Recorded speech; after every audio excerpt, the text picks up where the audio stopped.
Yo, it looks like I found the right Howdy, link. Derek. Wasn't sure, but good to see you here. Oh, shoot, pulling my audio's wrong. Mm, Check one, two. Yeah, I can hear you. Can you hear me? Great. I got you now. Yeah, thanks. Perfect.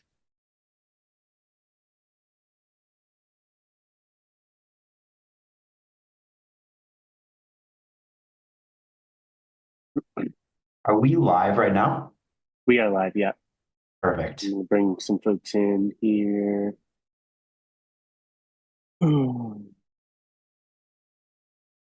Thank you for those who are joining us. Just give us a few minutes for everyone to join the meeting, and then we'll get started. Welcome, Josh. Hey, thank you for having me.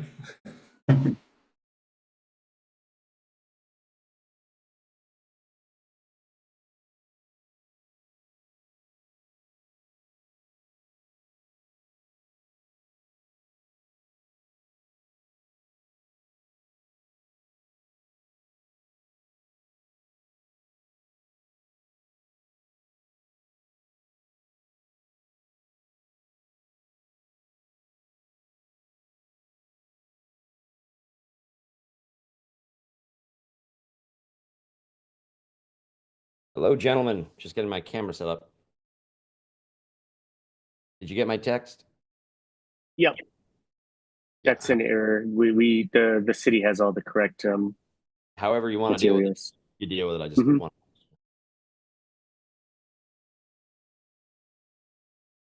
Josh, congrats again on an amazing election. I think it went beyond anybody's wildest dreams. Really well done.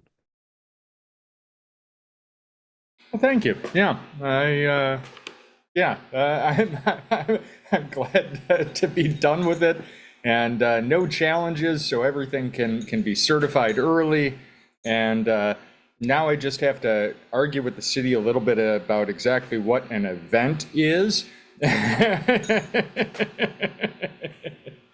And hopefully it'll be done soon. And then, then I won't have to worry about it until I'm running in a couple of years. After you really got the full experience without, lawsuits. No, I'm glad this one had a lower valence for some emotionally involved individuals. It was great though. There was so many people out with all the booths and everything, and it was great to have all the different organizations there. And I don't know, I was only there for 10 or 15 minutes, but it seemed like a really good vibe in the parking lot with everyone. It was. I never voted outside before. That was cool. I mean, it's California, babe. Yeah, it was nice. It was a nice day. So. Yeah, I gave blood too for the first time in a while, which made me feel nice and lightheaded. Yeah, I felt fine. I decided I needed my wits about me. Okay. Yes, I also hate needles, so yeah, that's fair. My wife is chiming in to helpfully remind people that I'm a coward. So. It's okay. Everybody doesn't think. Yeah, no, it worked out well. I wish that we didn't have to spend that money, and I think that it did pay off by getting a bunch of really good candidates in, and I'm hoping that we're able to sort of keep a lot of the folks who didn't win engaged and on the committees, but. Yeah, especially getting folks to join committees before the election, I think was That's always a huge win. That's always a huge win. I mean, the election is the best way for us to get people involved in the committees and then in the board, whatever it is. Just having people involved who get engaged with the election is always our best recruitment. It's always our best recruitment tool, not just for the board, but for the committees as well. Yeah. It's the engagement ladder All for right. the LFNC. I guess let's go ahead and call this meeting to order at 7:05 p.m. We'll do a roll call of those members currently present. I'm Dan McNamara, co-chair. Derek Daly, co-chair, and Dan, just a quick note, you want to add me as also a Oh host? God, yes, for sure, especially because I might end up dropping off at some point here. Thank But you. This is John Deutsch. I'll be back on camera in just a second. And I'm Josh Steichman, District D rep and member of the committee. And I would guess we'll have a few more folks trickling in. I know a couple people told me they would be late. Yep, that's it for right now. So we can, this is the Planning and Land Use Committee of the Los Feliz Neighborhood Council. We make recommendations to the governing board about planning and land use matters. We'll be using the agenda that was sent out a few days ago. And you can access that on the via the LFNC website.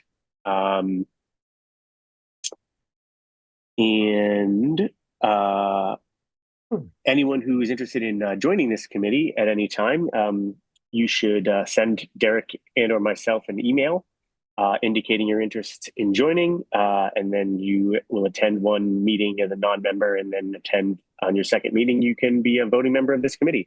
That's simple as that. If you're a Los Feliz stakeholder and you want to be involved in this committee, we would love to have you. Yeah. So I guess we'll move to item number 2 on the agenda, comments by chairpersons. I guess I just did that. Derek, you got anything? I think you covered it well. I'll just add that we're grateful for all the applicants who are in the audience, as well as members of the public or whatever your affiliation might be. Thanks for being here. There will be some opportunity to bring you into the meeting soon. So just glad to be able to convene with everyone, and we're looking forward to this committee having some in-person meetings coming up as well. This one's virtual, as you're all aware at this point, but we'll keep everyone posted on whether we're able to secure a meeting space and have some of that mixed in as well. Yep. And then item number 3 on the agenda is comments by elected officials and staff. I don't think we have anyone in the audience. So item number 4 on the agenda is general public comment on non-agenda items. Once again, this is general public comment on items that are not on the agenda but are within the purview of the Plum Committee. You're welcome to raise your hand, give comment now. If you want to comment on an item that is on the agenda, you can wait until later and do that. Or if you want to give that comment up front, you can do that as well. Just notify us of what item you're trying to talk about. Public comment for non-agenda items will be 1 minute, and agenda item, you can also have 1 minute. So if you're trying to talk about an agenda item, let us know what agenda item. Otherwise, non-agenda public comment, you can have a minute. And I see 3 hands up right now, and anyone else who wants to raise your hand, go ahead and do so. If you're calling in from the phone, press *9 on your telephone. We'll raise your hand for us. First, I'm going to bring in Audit LA. Hi, good evening. I do want to talk on agenda items, I guess, after his presentation. Is that possible before you start my time? You want to talk about which agenda Well, I items are want you to do looking to talk public about? comment now, but then I do Okay. want to talk on the Kaiser one later, and maybe another one as that's fine. well. So I just Yeah, raised that's my good. hand again. Okay. I've never Yes, been to correct. any of your meetings. It's all good.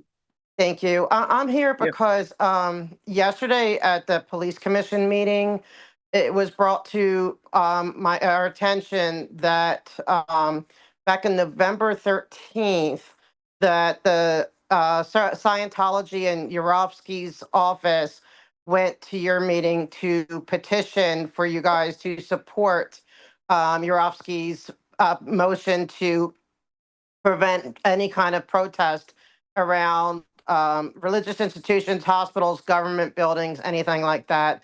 And I'm just here to, I know that's on hold right now, but I'm still here to petition and ask that you guys, if that ever does come up, to vote against that. I understand Scientology does not like being under protest, but a lot of entities are under protest. And I'm thinking of my friend Laura, whose father is stuck in that building and she's not allowed to talk to him, see him, or get a wellness check on him or anything. So she is protesting out there to be able to get a glimpse of her father.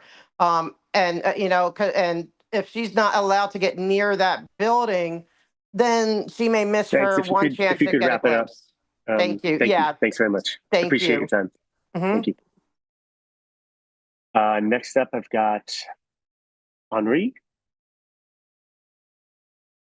Hey, thank you. Howdy. I too am also speaking to this NC for the first time, and I'll also be following up on multiple agenda item comment. I just wanted to Cool. share a story I had regarding the actions of Scientology, which is very popular in the Los Feliz neighborhood council, as well as the actual neighborhood itself. I beat a case on a frivolous police report that Alexander Scott Irvin, a Scientologist who is a Sea Org slave, filed frivolously, alleging false vandalism, which even the city attorney had cake on her face and had to drop the case.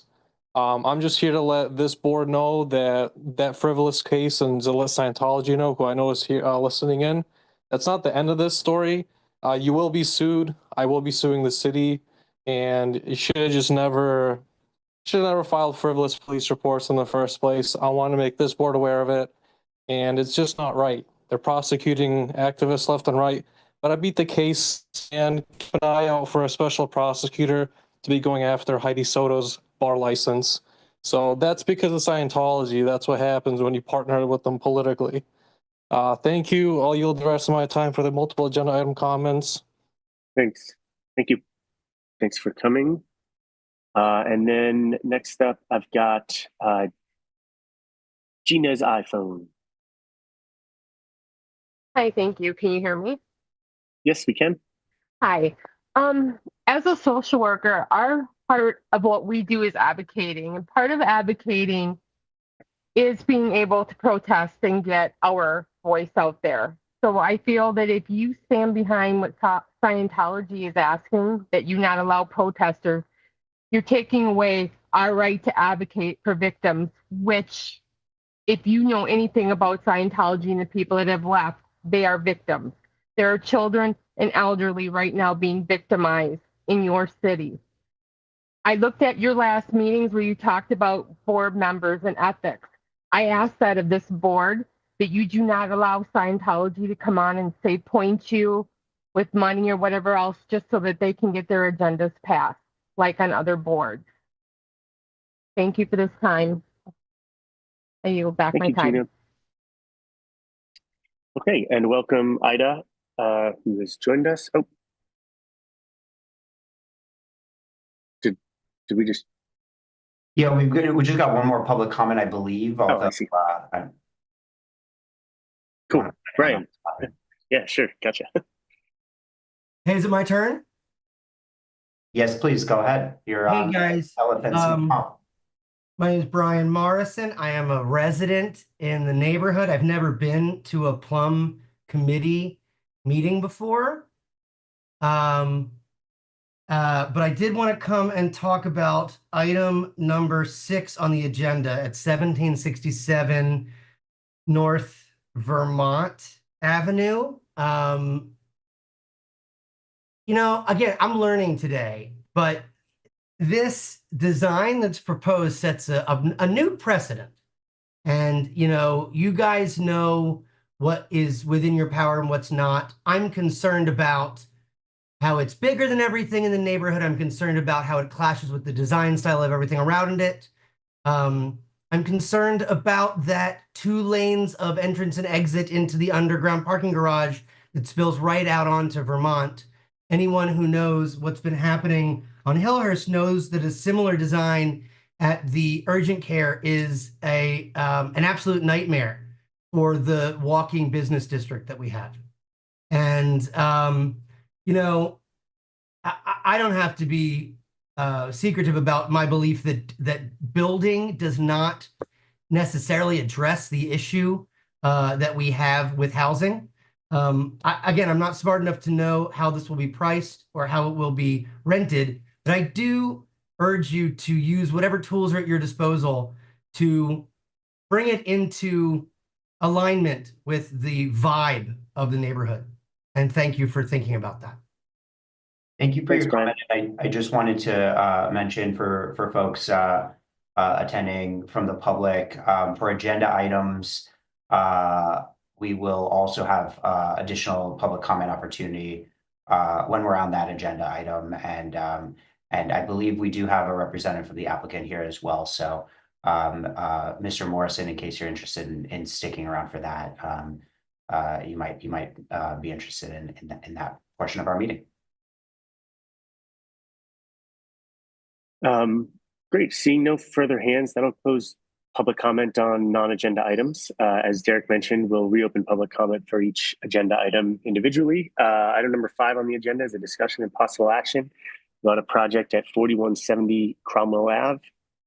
Adjustment to allow for a 220 square foot addition to an existing 3,345 foot single family dwelling for a new RF of 3,574 square feet.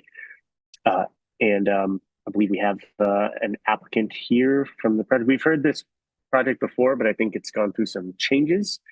So we'll bring in Mr. Chris Parker to present it to the committee.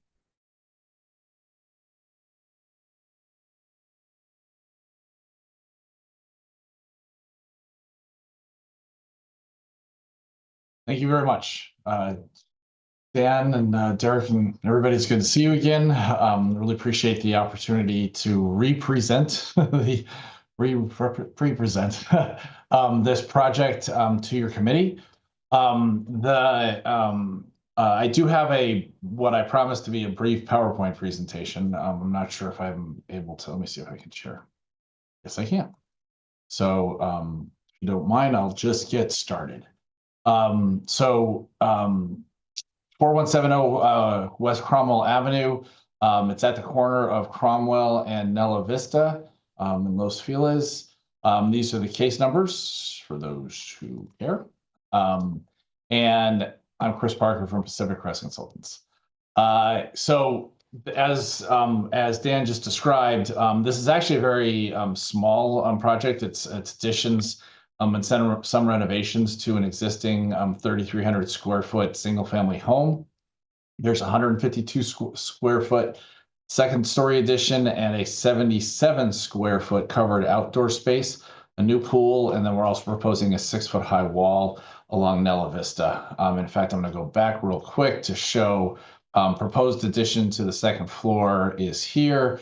Proposed addition to the second floor is here.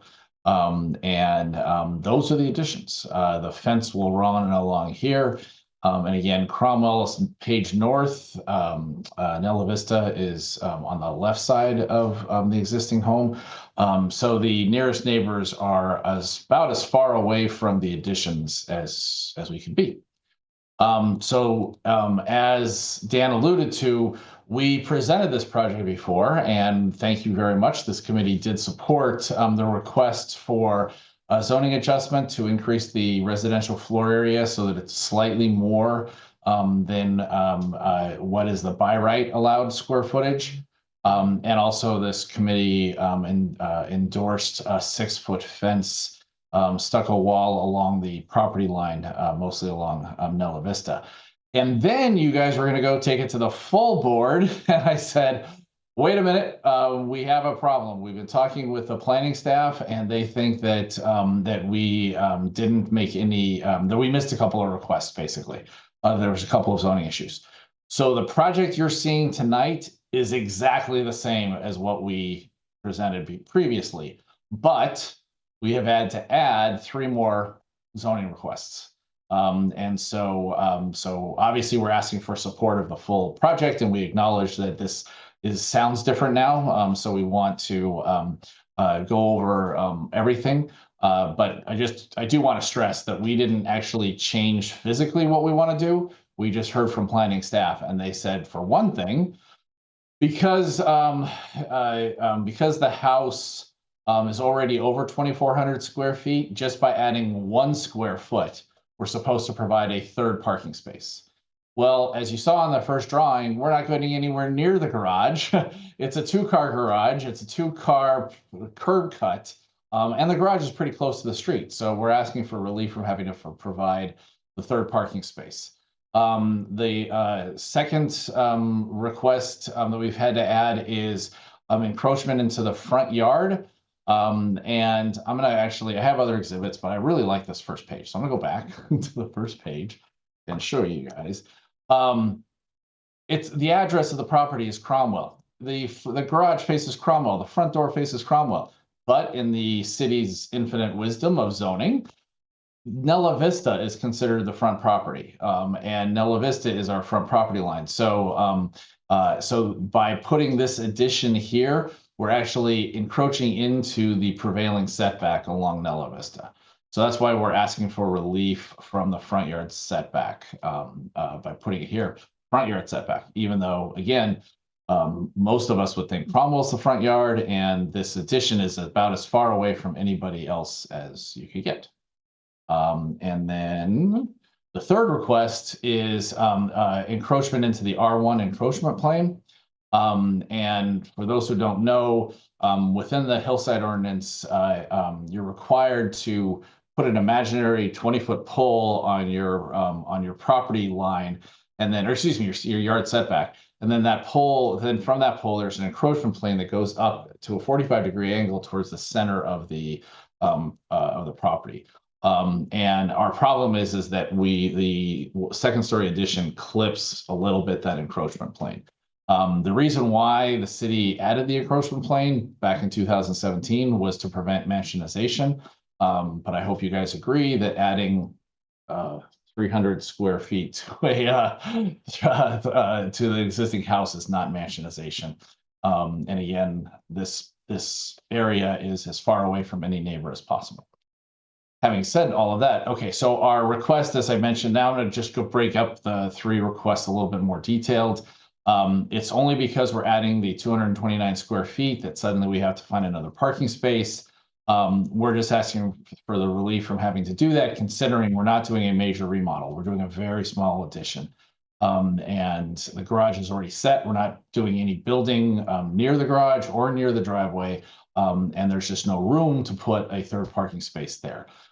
We also would point out that Cromwell and Nella Vista both are wide enough that there is public parking on both sides of the street, in front of my client's properties, both sides. So there is ample parking in this area.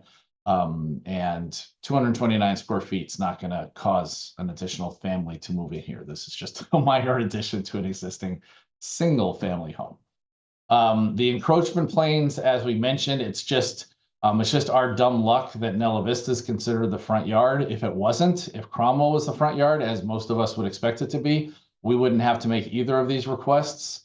But since filing the case and meeting with you, planning and the zoning engineer of building safety determined that no, Nella Vista is the front yard. So now those 2 areas are making those encroachments. I promise to be short, so I'll try to make it quick. You can see a little bit of a 8-foot addition where the front yard setback is. Front yard property is all the way over here. So this is if you're standing on Nella Vista, looking at the house past the hedge that's currently there, and it's showing that the area where we're encroaching into the R1 plane is way up here in the corner. But you can also see the reason why we're doing it is because we're trying to match the existing roof line and roof style. We could have a flat roof there, but that wouldn't look good at all. Then we talked about this last time, but since the whole case is reopened, the increase in residential floor area, it's a very small addition. We are allowed to make this request. We're not, this isn't like a zone variance. This is just an adjustment. And it's not a large amount of new floor area. Our client's being very conscious of not trying to make it too bulky. But it just gets us over what's allowed for the slope band analysis. And we hope you agree that the design of the house, which is the same as design as last time, still looks good and doesn't, and absorbs this extra RFA very well. The overheight fence is along the Nella Vista frontage and then around the curve towards Cromwell. We're just asking for a 6-foot fence. It matches other fences in the neighborhood, and many of the other overheight fences in the neighborhood were just built. But because we're already doing a zoning request and there's going to be inspectors on site during construction, we advised our client you need to officially ask for the overheight fence. So that's why it's added, but it will match the character and style of both the house and the surrounding homes. And that's what it'll look like. And I promised to be quick, so I hope that was. Thank you very much. Thanks, Chris. Are there any questions from committee members for Mr. Parker? I have a question. So, and we might have covered this last time, and while I'm asking, I just want to sort of appreciate you, being very diligent and kind of coming back to us and dotting the i's and crossing the t's here. So sorry if this is redundant, but I'm just kind of curious a little bit about, to the extent you know and feel comfortable sharing kind of what the needs are for the expansion and how that kind of suits the occupants and how that kind of relates to the use of the residents. Sure. Well, first, thank you for the compliment. Happy to come back and clarify this. And again, yeah, I hated for once we started getting questions, I didn't want us to move forward to the full committee unless we had this all squared away. And I appreciate your patience because I know you guys were like, Chris, you are coming back, right? So I appreciate that. So these are small areas. It's a house that was built, not recently. There are some weird spaces. So the idea here is to make some better spaces, but it's still just for the family there. They're not planning on bringing in, parents, mothers-in-law or anything. It's for the area. And I will say, it's also, they didn't have a big budget. They didn't plan on having to file a zoning case when they first got started. They are a budget conscious client. That's why they're keeping things small, but they believe that they'll have much better living spaces in those two particular areas. Does that trigger for the sort of other uncovered requests? Does that trigger any additional sort of hearings or city process steps that you now have to kind of go through? Yeah, no, thankfully we stopped so that we won't have any. So we've stopped with the planning department also. And so by doing that, by restating the case, we still will only have hopefully one hearing with the zoning administrator. If we had moved forward and had that hearing and then discovered these 3 additional requests, we would have had to have done the whole hearing process over again. So yeah, it cost them some time, but in the end, it's going to be better than having to do 2 series of ZA hearings. And I will add the added requests, unfortunately, also added fees to the planning department case.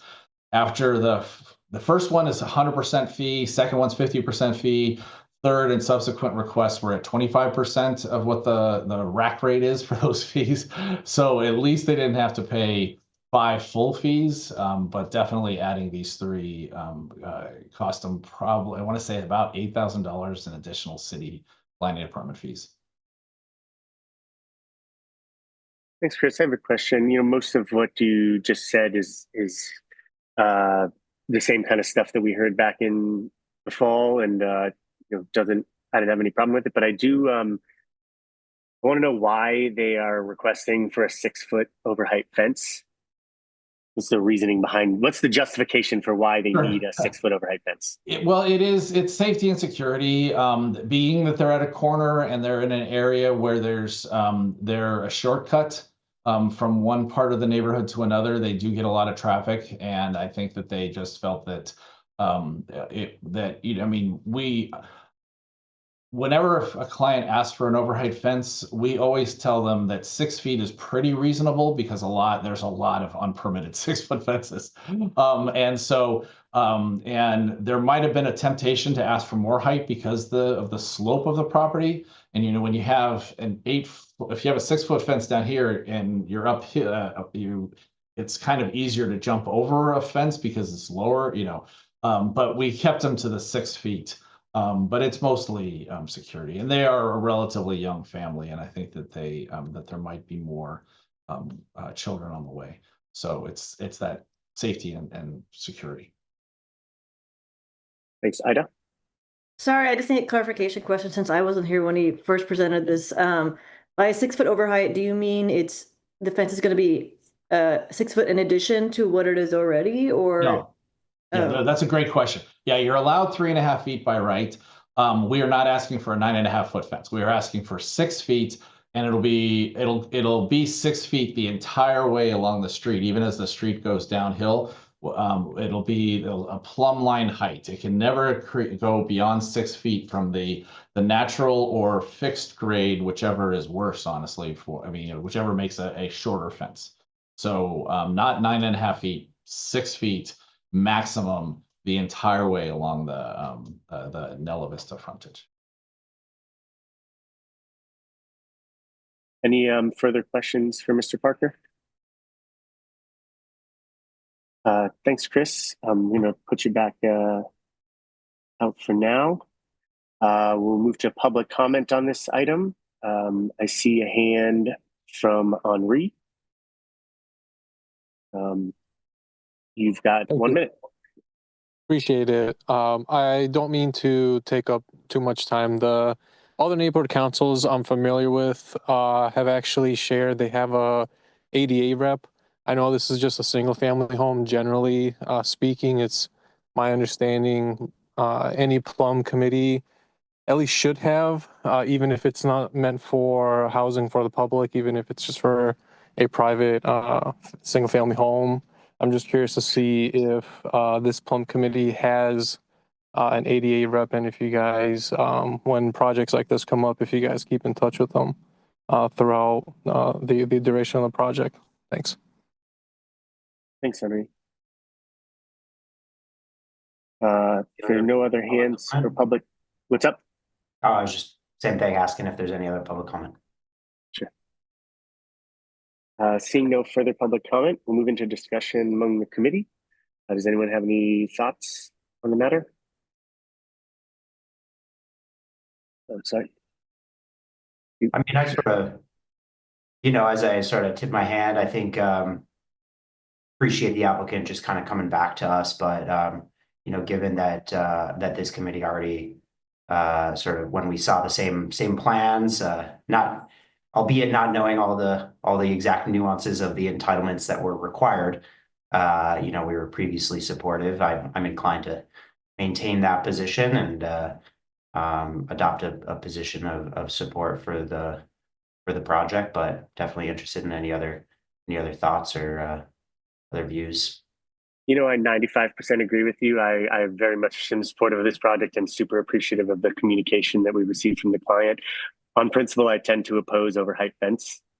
It's really like my one thing. You've all heard me go on about it before, so that's kind of my one thing. I would support every request except for the overheight fence if it was me. John? Yeah, I'm just gonna reiterate first of all, we want to thank the applicant for coming, but I want to reiterate my longstanding position that stuff like this, I think, is not a waste of our time, but I have to wonder what would happen to a homeowner who didn't have the time and money to hire somebody to as adroitly and adeptly represent themselves. I think this committee is here to talk about big things that impact the neighborhood. The fence, Dan, you and I have had our disagreements on that, but it just seems to me that this is not the best use of the homeowner's time, not the best use of our time, things like this. And I'll be supporting this. Josh, and then Ida. Just gonna echo John's comments. I'm with him. I also just took a look at the street view. It looks like there's a far enough setback on the hedge and fence that it won't be impacting the view coming around that corner. Could be wrong if other folks want to take a look on Street View and see if maybe they have different views, but it seems like it mitigates some of the concerns that I sometimes have about overheight fences, but I also feel like overheight fences can be just a little in the weeds for this. Just quickly before we hear from Ida, and just wanted to acknowledge for the record that we're joined by another committee member. Welcome, Billy. I did. Go ahead. Yeah, I'm looking at the street view, and I would like, I guess, to see more of how far the fence is, because right now the fence is abutting the sidewalk, and having an imposing 6-foot fence, I think, would kind of ruin the character of the neighborhood, and I don't see any tall fences on the street at all. And it's not on the corner, it's it's next to the house on the corner, which doesn't have a fence at all. It's using bushes instead of fencing. Unless that's the same. Oh, it's like 4171 or something, but or maybe I'm Yeah, that's kind of where I come down on fence stuff as well. I don't want to spend too much time on it, as John mentioned, but like the reason we have a fence height law is to preserve the pleasant walking environment for folks in the neighborhood. And I happen to think that overheight fences sorry, could I finish? go against it. I'm sorry, I thought you were done. My bad. Oh, no. I just want to mention that this route is actually very much frequented by cyclists. And so my concern is also just like visibility and just also continuing the the attractive open nature of the street, because it's used as a cut through for people trying to get, to Griffith Park from Griffith Park. So there is some kind of other use concern as well. I just wanted to put in if people don't know that already. Thanks for sharing that. So anyone else have comments? Yeah, I mean, just based on kind of some of the discussion I'm hearing, I just kind of want to throw put out there for our consideration of how we might act, if at all, on this. That it seems to me the fence is a fairly discrete kind of component of this. One option, could be, if we're considering potentially recommending that the governing board adopt a position of support for the project, we could support the project but kind of withhold our support for the fence deviation request. We could, or obviously there's a range of options. We could go so far as to sort of oppose the fence request. But I was thinking maybe we might be able to achieve some consensus if we just supported the project, but kind of withheld it for the fence part of it, just given some of the expressed considerations. I would personally be amenable to that. Josh. Just wanted to clarify, maybe the representative can help us here. How high is that hedge right now? If that hedge is 6 feet, then I don't see a material difference between having a fence that directly abuts a hedge that already does the same thing for the view versus not having a fence. It seems like a weak thing for us to stand on ceremony. Yeah, you're talking as permitted, Mr. Parker. Okay, yeah, just happy to answer that question. Josh, thank you. So the hedge is about 6 feet. The problem is that by city law, my client and anybody else with a 6-foot hedge is supposed to trim it down to 3.5 feet. So we are, by requesting a 6-foot fence, requesting to legalize something. And I would point out, I agree that there are many houses in this neighborhood that do not have fences in their front yard, but directly across the street to the west, there's a 6-foot fence. So we're not this isn't unusual. This is not, and obviously we would much prefer full and universal support, but we wouldn't want the fence to undermine support for the more important requests that are related to the house additions. Thank you. Yeah, I understand that there are many unpermitted 6-foot fences in our neighborhood, but I don't personally feel that means we should just because some people put on permanent 6-foot fences up doesn't mean we should start like agreeing with it. That's just my opinion. I would be amenable to what Derek suggested if we want to wrap this up. Just personally, if we want to keep talking about it, we can keep talking about it. Yeah, let me make that a formal motion that we support the project and we just sort of caveat that we support all these elements and we don't necessarily have any position with respect to the fence, neither support nor opposition. That would be my motion. Yeah, just saying so like we support this except for the fence, but not saying we oppose it, just saying we support it except for the fence. Yeah, we'll figure Basically. out how to say that exactly, but I think we get the idea. I'll second you. Any objections to that motion? Motion carries by consensus. Mr. Parker, that motion, that recommendation will be on the LFNC governing board agenda on May 20th. I will note that because it passed this committee by consensus, it will be placed on their consent calendar and may receive no discussion and just pass by consensus unless one of the board members asks to remove it from the consent calendar.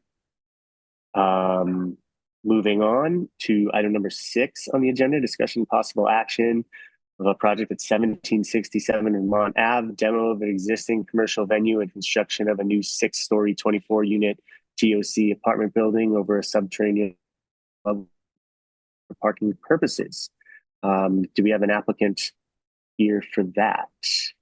I could have sworn they were going to come. Here we go. Bringing in urban design specialists now.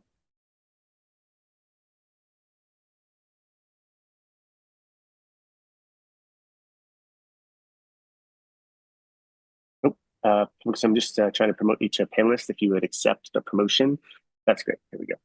Welcome. Good evening. Thank you for being here. Yeah, thank you for your time today. We're here to answer any questions and you may have for our project and listen to your comments. Well, you know, a lot of times what we are open to, if you have any sort of remarks or presentation you'd like to make to us, including, you know, if you want to share your screen and show us anything, you're welcome to do so. Although, of course, there's no obligation to do that. Obviously, we've all sort of had a chance to look at the project materials already, so we could jump right into questions and discussion. But in case there's anything you'd like to kind of share with us about the project, please feel free to do so. Yeah, absolutely. I can briefly go over the plans. 1 second, let me share.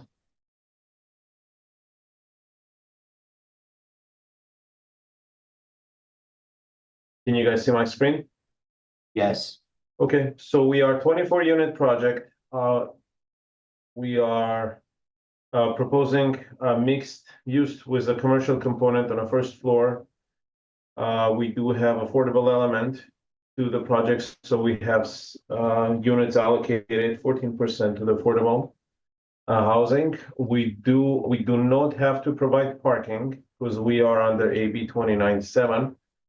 However, given how busy the street is and lack of parking in the area, the owner, the developer, decided to go for a subterranean parking garage as well as on-grade garage.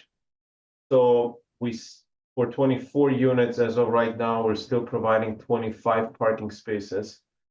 So we're not going to load any of the available parking spots on a lot.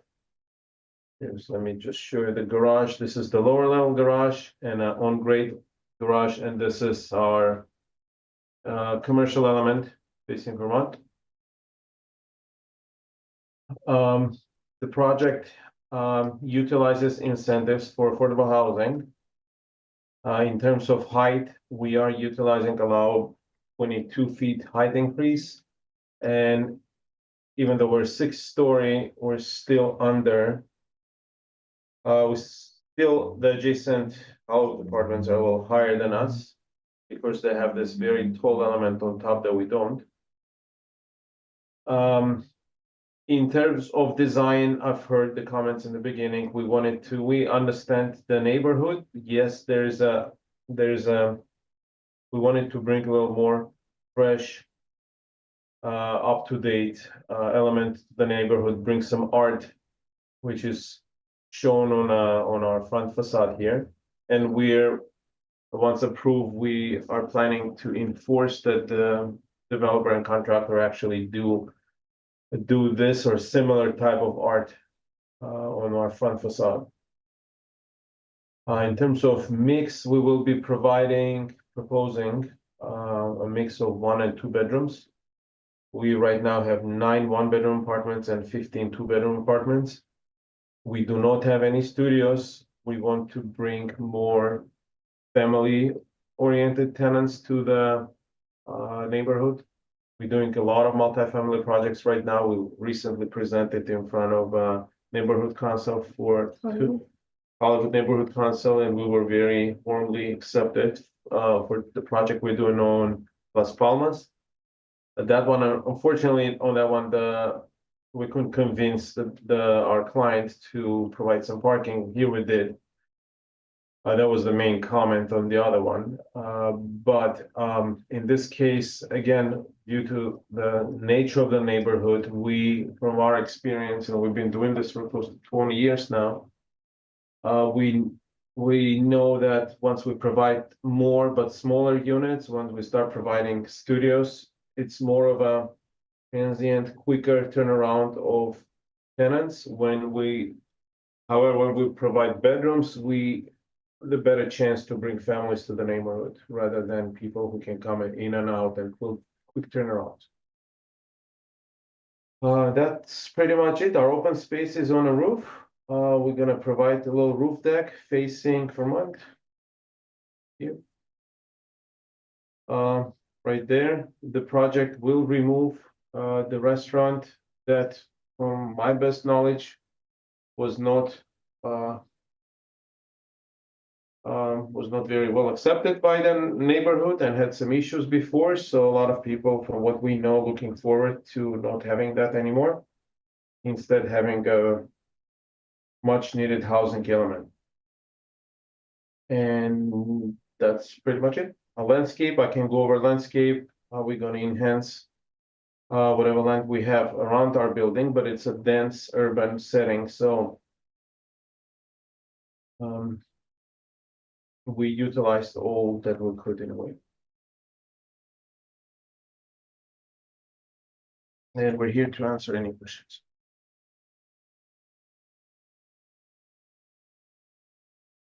Thanks very much. Any questions from the committee for? And do we want to open up for public comment in case there's any, or we can do it at any point? What do you think, Dan? Yeah, usually I would. Well, we can do it whenever. I was the previous one we just did. We did questions and then we did public comment. So I was going to follow that pattern, but we can switch it if you want. No, I don't mean to interrupt it. I like that. Let's do committee member questions first. That sounds good. Questions from the committee for the developer. Ida, I saw your hand and then it went down. Do you want to go, or should I move to John? Yeah, I'll go. I just wasn't sure if you guys were switching up the order, so I put it down. So good. I had a few questions. One, I did see you have some. This building is very close to the metro, which I think is going to be really useful. And I saw you only have 13 bike parking spaces, and I just wanted to know where they would be located, if they would be secure inside the unit, or would they be outside, and if you would be willing to maybe add more to encourage people to bike. The other question I had is there a possibility to or feasibility, and I haven't looked completely through this, but to add like mixed use, any type of commercial space at the bottom, like the Hillhurst or is that already there? I don't know. Hillhurst and Hollywood building has. And my last question is are the appliances gas or electric? And I think that's it for now. In terms of bicycle parking, it's in a secured room in the subterranean garage, which is this level right here. We have 13 stacked bicycle spaces here next to the elevator, so they're secured. Can we provide more potentially as we go through the working drawings? I would not personally like to lose any parking spaces to provide it, but we might, because right now with 2 parking spaces over, we're planning to provide 1 car per unit. So that's regarding the bicycles. Regarding the commercial open space, we do have it. We have a retail commercial 700 square foot space facing Vermont. And then we have 2 driveways because one of them, it's not a double driveway. One goes straight to the ground level. The other one goes down to subterranean. So technically the width of it is a 1 normal driveway, but we're restricted to the width of it. So we have 2 10-foot driveways coming out. In terms of appliances, yes, it's a code. We cannot use gas anymore, so it's going to be all electric, and we will be providing solar panels on the roof area, which is not occupied by any rooftop equipment or our roof terrace. Thank you. Thanks, John. Yeah, thanks so much. And thank you for stopping by tonight to discuss this project right in the heart of our neighborhood. I was wondering if you could talk a little bit more about your affordable units, how many, at what level they're covenanted, exactly which subsidies you're taking advantage of, and if they're studios or 2 bedrooms, or how you're planning to execute your affordable. I'll have Jackie go over the affordable units. Well, we're gonna provide out of those 23 units, we're gonna provide 2. And we don't have any replacement requirement from the housing department for the existing development. So this will be pretty much up to the developer, which units and on which floor he would want to provide set aside these units. Yeah, and I wanted to add again, so we don't have studios. It's either going to be it will have to be 1 bedroom and 1 2 bedroom. Did I hear you earlier say that you were providing 14% of the units were going to be affordable in some capacity? Yeah, so it's 11%. 11%. 11%, and it's just 2 units. Okay. Out of the And do you know at what level they're going to be covenanted? Extremely low income, very low income? These are extremely low income. And so also when we submit the covenant, the land use covenant with the housing department, we will have to match the average square footage. So the average square footage for 1 bedrooms and the average square footage for 2 bedroom. So at the end, we will have to have 1 for 1 bedroom units and 1 for a 2 bedroom. That's affordable. Yeah, it cannot be the smallest unit. It needs to be in an average of the units. Great, thank you so much.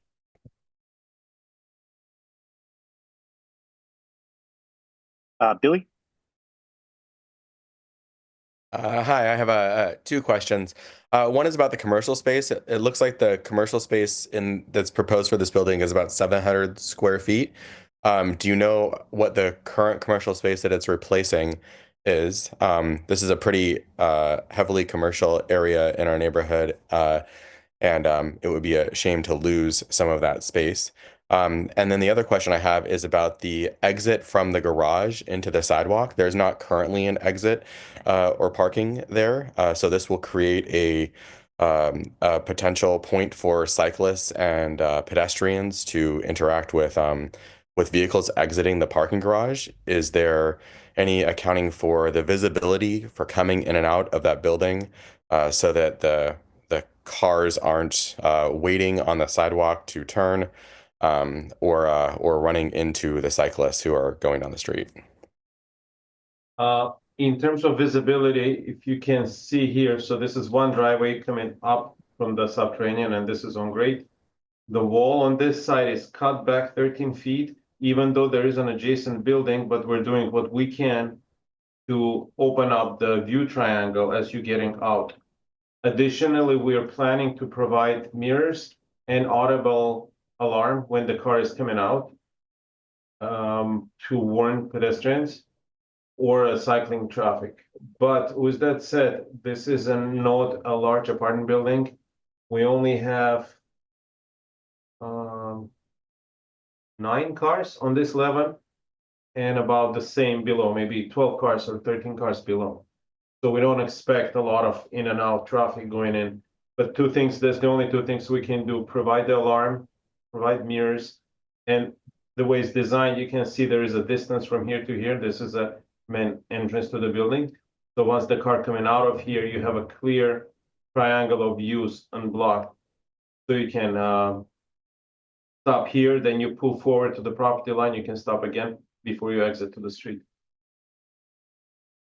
And I'm sorry, what was the other question? The building, the existing building square foot. Oh, yes, the existing building is a banquet hall with a very loud all-night parties that they used to have there, which was not in operation for a while now. 6,000. It was 6,000 square feet banquet hall. That had, from what I know, it was a nuisance to a neighborhood. I think it had some issues before. For the use of this space, we don't know. It's whatever the developer decide. We are gonna provide it with a small bathroom. We will provide it with amenities necessary for kitchens, so they can have a coffee shop, a small neighborhood, I don't know, bakery or any type of use. Maybe a little store. Derek? Yeah, I have a couple questions. One is, I was wondering if you could kind of walk us through, if you know, what the different sort of entitlements and approvals you would need, like in relation to the Vermont Western Station neighborhood area plan, any deviations from sort of like open space or lot amenity requirements, and any other sort of like discretionary aspects. And then I was also just wondering if you could say a little bit more. I know we had just a little bit of correspondence, and so I was wondering if you could kind of share with the group here about the condition of the existing structure, both structurally and in terms of, I know it sounds like you maybe haven't had the chance to do kind of any sort of historic evaluation of that or the impacts on the surrounding uses just yet, but kind of where things stand with that, and then sort of other analysis that's been done or underway for the environmental review and the approach to that piece. You want to go over incentives? So as far as the entitlement for the project, we're requesting a TOC. We are using the base incentives. Sorry? Is that it? We're using the base incentives for the density, for the floor area. We're reducing, we are actually using the old parking requirement of a half parking space per unit. We're also requesting a reduction of 30% for the commercial parking requirement. And so those are the base incentives that TOC grants just for proposing affordable housing. As far as additional incentives, we're requesting a height increase because the specific plan of Western Vermont, they have a height limitation of 50 feet.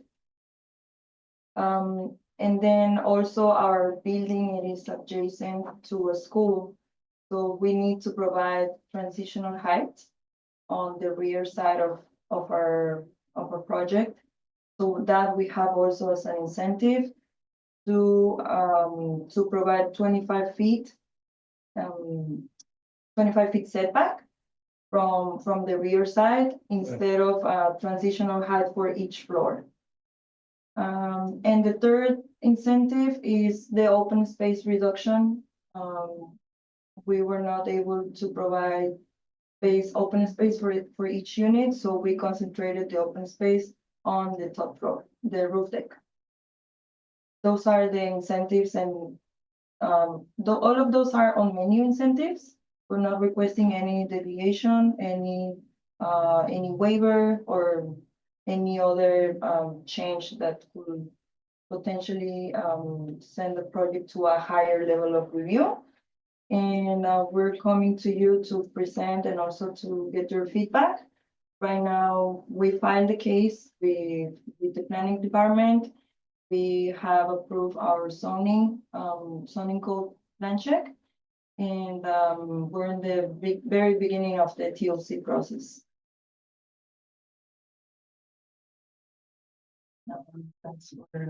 That's for the entitlements. Would you like to add something to the demo? Well, as far as the demo, we applied for demolition permits last year because there are some issues with the building. There's a structural damage to the building and we have reports from engineers. Yeah, so we applied for demolition of it. And there's no tenant there because of that for quite some time now, yeah? Yes, and I mean, because we still have a case ongoing, the specific plan is not able to clear any clearances on the permit until we have an entitlement approved, which is the letter of determination. And we're looking at months to get to that point. So there is nothing going on with our demolition permit. It's just we're waiting. Got it. And then, yeah, the third piece was just sort of where you're at in the environmental review, and you know any kind of reports that you prepared or are underway to support Yes. that approach that you'd like to. So about that, so we originally consulted the project with a specific plan, and usually they are the ones that give us the first feedback. They do the first research, all the components, departments that we might need to reach out. The historic resources unit and the historic resource component was never brought up to our attention. And we had a back and forth with them. Then we submitted it to zoning, then they issued clearances, and this comment has never been brought up to our attention. And even in the feedback and the whole letter that we received from planning for our case, there is nowhere to be mentioned about it. So what I did and what I told you in the email was that I reached out to that unit to see how we can start the process and what's the value of this building and the surroundings. Got it. And then, sorry for the follow-ups, but and then the last quick one here. Are you still targeting doing the class 32 categorical exemption? Is that still the goal for you? And that's the latest conversations? Yes. Okay. Thank you. Thank you. Josh.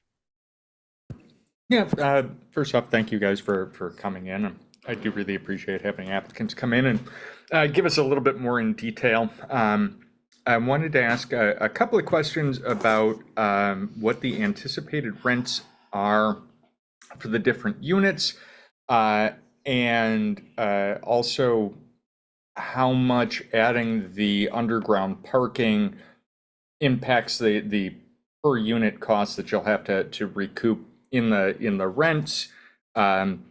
So if you have those off the top of your head, and the other thing that I'm always curious about is, and it's dependent upon what you expect the rents to pencil out as, if you're willing to commit to doing some covenanting of units at median income affordability, or even, you know, the moderate income, which is 120% of area median, which right now is above many of the rents in Los Feliz, but it helps us have a longer term commitment toward being a good neighbor. And just so if you could speak on how much is the rent for both the 1-bedroom and 2-bedroom, how much is adding the underground parking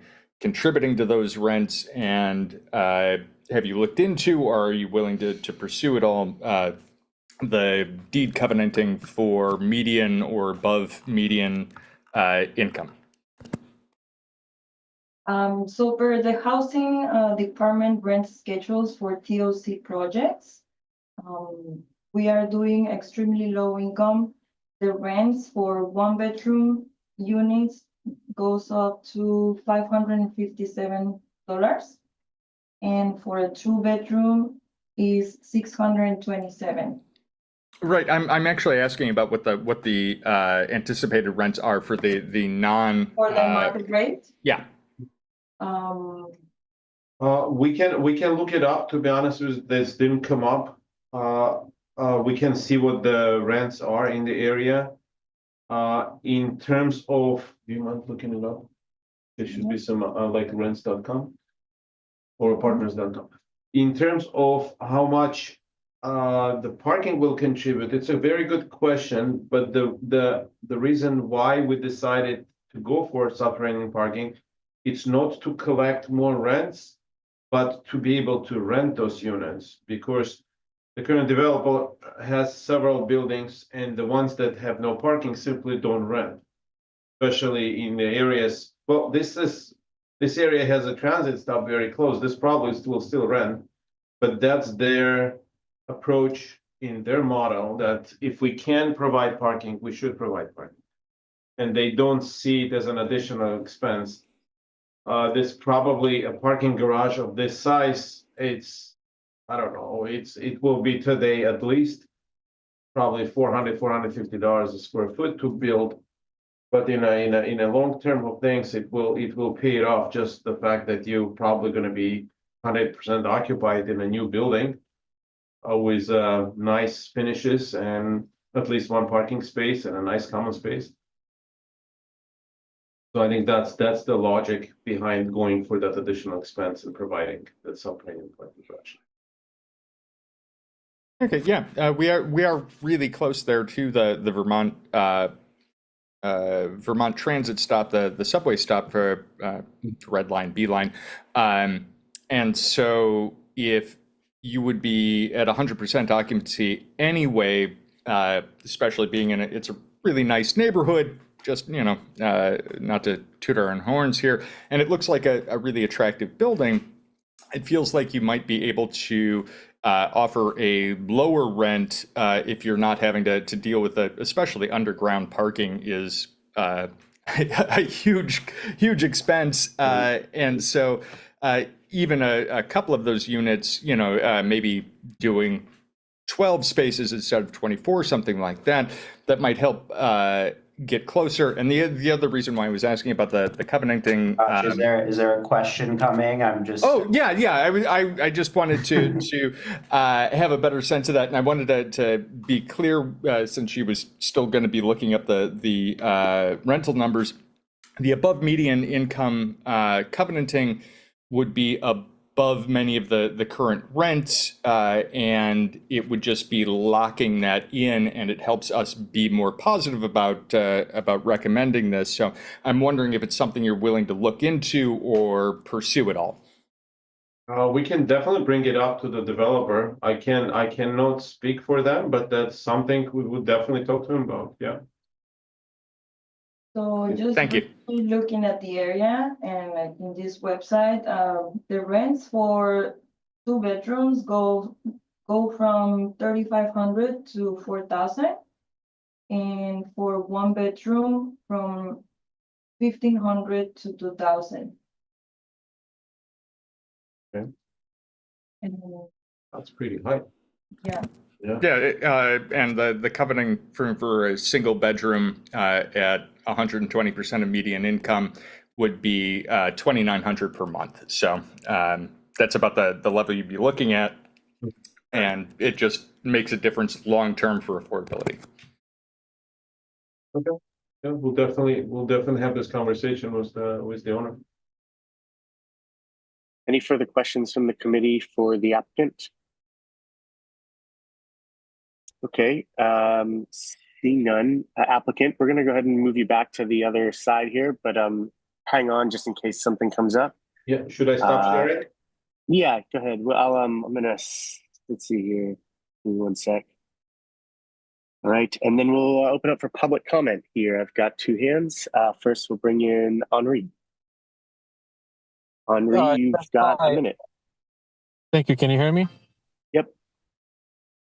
Yes, thank you. I just wanted to ask first if the units that are available as low income housing, if they are ADA accessible, and B, if any discussion with any ADA rep from the neighborhood council itself has been had throughout the duration of this project. I think it's interesting to hear the numbers. Out of 23 units, if I understand correctly, 2 are low income housing units, but I didn't hear any mention of whether any of those units, either the 2 or the other 23, are for ADA accessible units.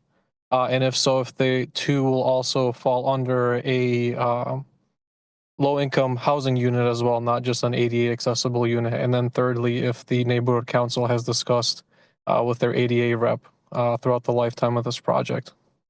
Thank you. Thank you, Henri. And then I've got Audit LA. Hi, yes, I also am very interested in knowing about your ADA units, both here and just generally as a contractor developer. How do you do with the ADA units? Do you provide the required amount or do you go above and beyond? I'm very interested in hearing how you approach that. Also, I'd like to ask about your plants, whether it's this project or other projects. How do you go about picking trees and plants? Do you use California natives, drought resistant? I would like to know more about that. Thank you. Thank you, Audit LA. Seeing no further hands for public comment, I guess if we wanted to give the developer a second, if they want to say anything in regards to the public comments, there's no objection from the committee. I think it would be, let them do that. I think it would be better to sort of not, I think it's important that we don't kind of like respond to public comment. Right, directly. legally, we're not supposed to directly respond So to I them. think let's move into committee discussion, but if any committee members want to address that issue, then we can bring that up with our with the applicant. Okay, thanks. Moving into discussion about the item then, Ida. Yeah, thanks so much for this presentation. I'm happy to hear that there's different actions being taken to make it safe for people coming in and out of the driveway. I don't really see that being taken anywhere, period, really, actually. So I was surprised you guys were thoughtful about that. I also wanted to comment, I used to live actually by House of Pies, and I used to traffic this area frequently coming from the metro at all different hours of the day. And this area was highly, highly trafficked all night by cars coming, dropping people off, double parking, making it impossible to walk by. So I don't find this as being more than what had already existed. I would find it to be probably less. One thing I would also echo with Josh's point, it is very close to the metro station. I think reducing parking actually encourages people to use transit more, and maybe turning into some of those parking spaces into more bicycle parking would also encourage people to use other modes of transportation. And again, reduce costs of the project itself. So I would encourage this project to look into that. And yeah, so I think this is really great. I like all the different green aspects of this, and the fact that it's right next to a building that's just as tall as it is, kind of provides for this really nice contrast of like older architecture and like newer architecture you see in lots of different really big cities around the world. And so it could also help preserve that building or something by having that contrast. So I think it's great. I don't find it like as problematic as like the Hillhurst and Hollywood building, which is just, a standalone giant building. This one, it's like, perfectly complementing the building next door. It's taking over a really loud, very noisy, very problematic site. So I would wholeheartedly support this, and thanks for your presentation and thought behind this design. Derek. Yeah, I think there's a lot of aspects about this project that I like, including, getting some more housing into the neighborhood and in a place that I think makes some sense on kind of a major corridor and near the transit access. Nice to see a couple deeply affordable units in there as well, to support the folks that could benefit from those. I do think that I think in some ways the project is, still just needs a little further refinement in terms of kind of looking at some of the different issues that we've kind of brought up around, exactly how the mechanics are going to work of the cars coming in and off from the street, adding a new curb cut. That's always of interest to me, as well as kind of the how it's going to relate to surrounding properties, including, the elementary school directly behind it, and then kind of like any sort of like noise impacts, especially during construction, where I'm just want to be mindful of, is that going to impact people's learning?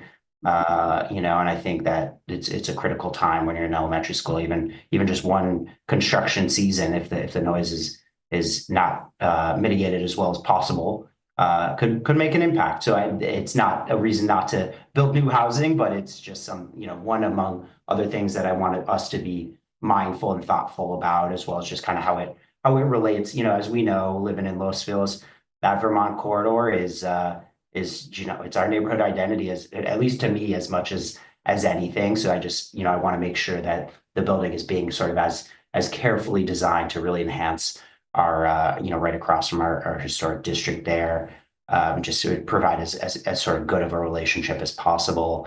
And then just issues like having all the open space up on the roof. Is that what does that do in terms of how the neighborhood works, and our folks can have good opportunities, and the bike parking, and also I think even like pointing out. So I think for me, where I think we might want to go as a committee is sort of offer some comments on the project, not opposing it personally.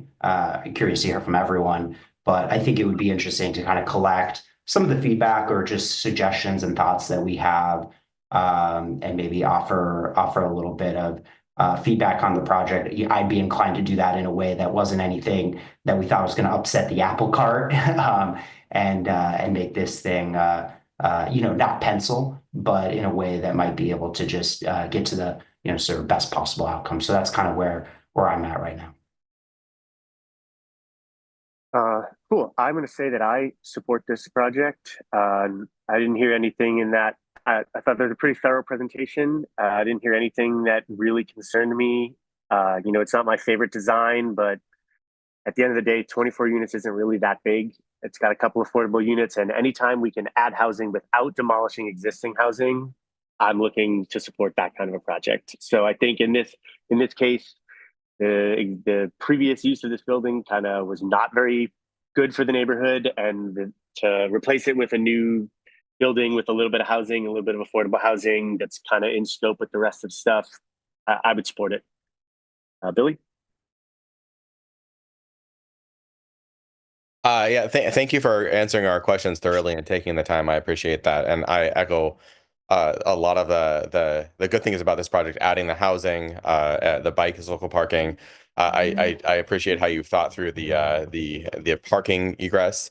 I do have a big concern, as Josh said, about the amount of parking, especially since it is so close to a highly walkable area and to the subway stop. I would personally like to see less parking, like especially entrances and exits onto a street that is heavily pedestrian with a lot of business. I think it really detracts from the kind of, like, I hate saying the character of the area, but there are several parts of town where there are many entrances and exits, and it is terrifying to ride a bike or walk down with a lot of that happening. So that would be my kind of one note that I would like to see less parking or less yeah, that's that basically. All right, any Josh?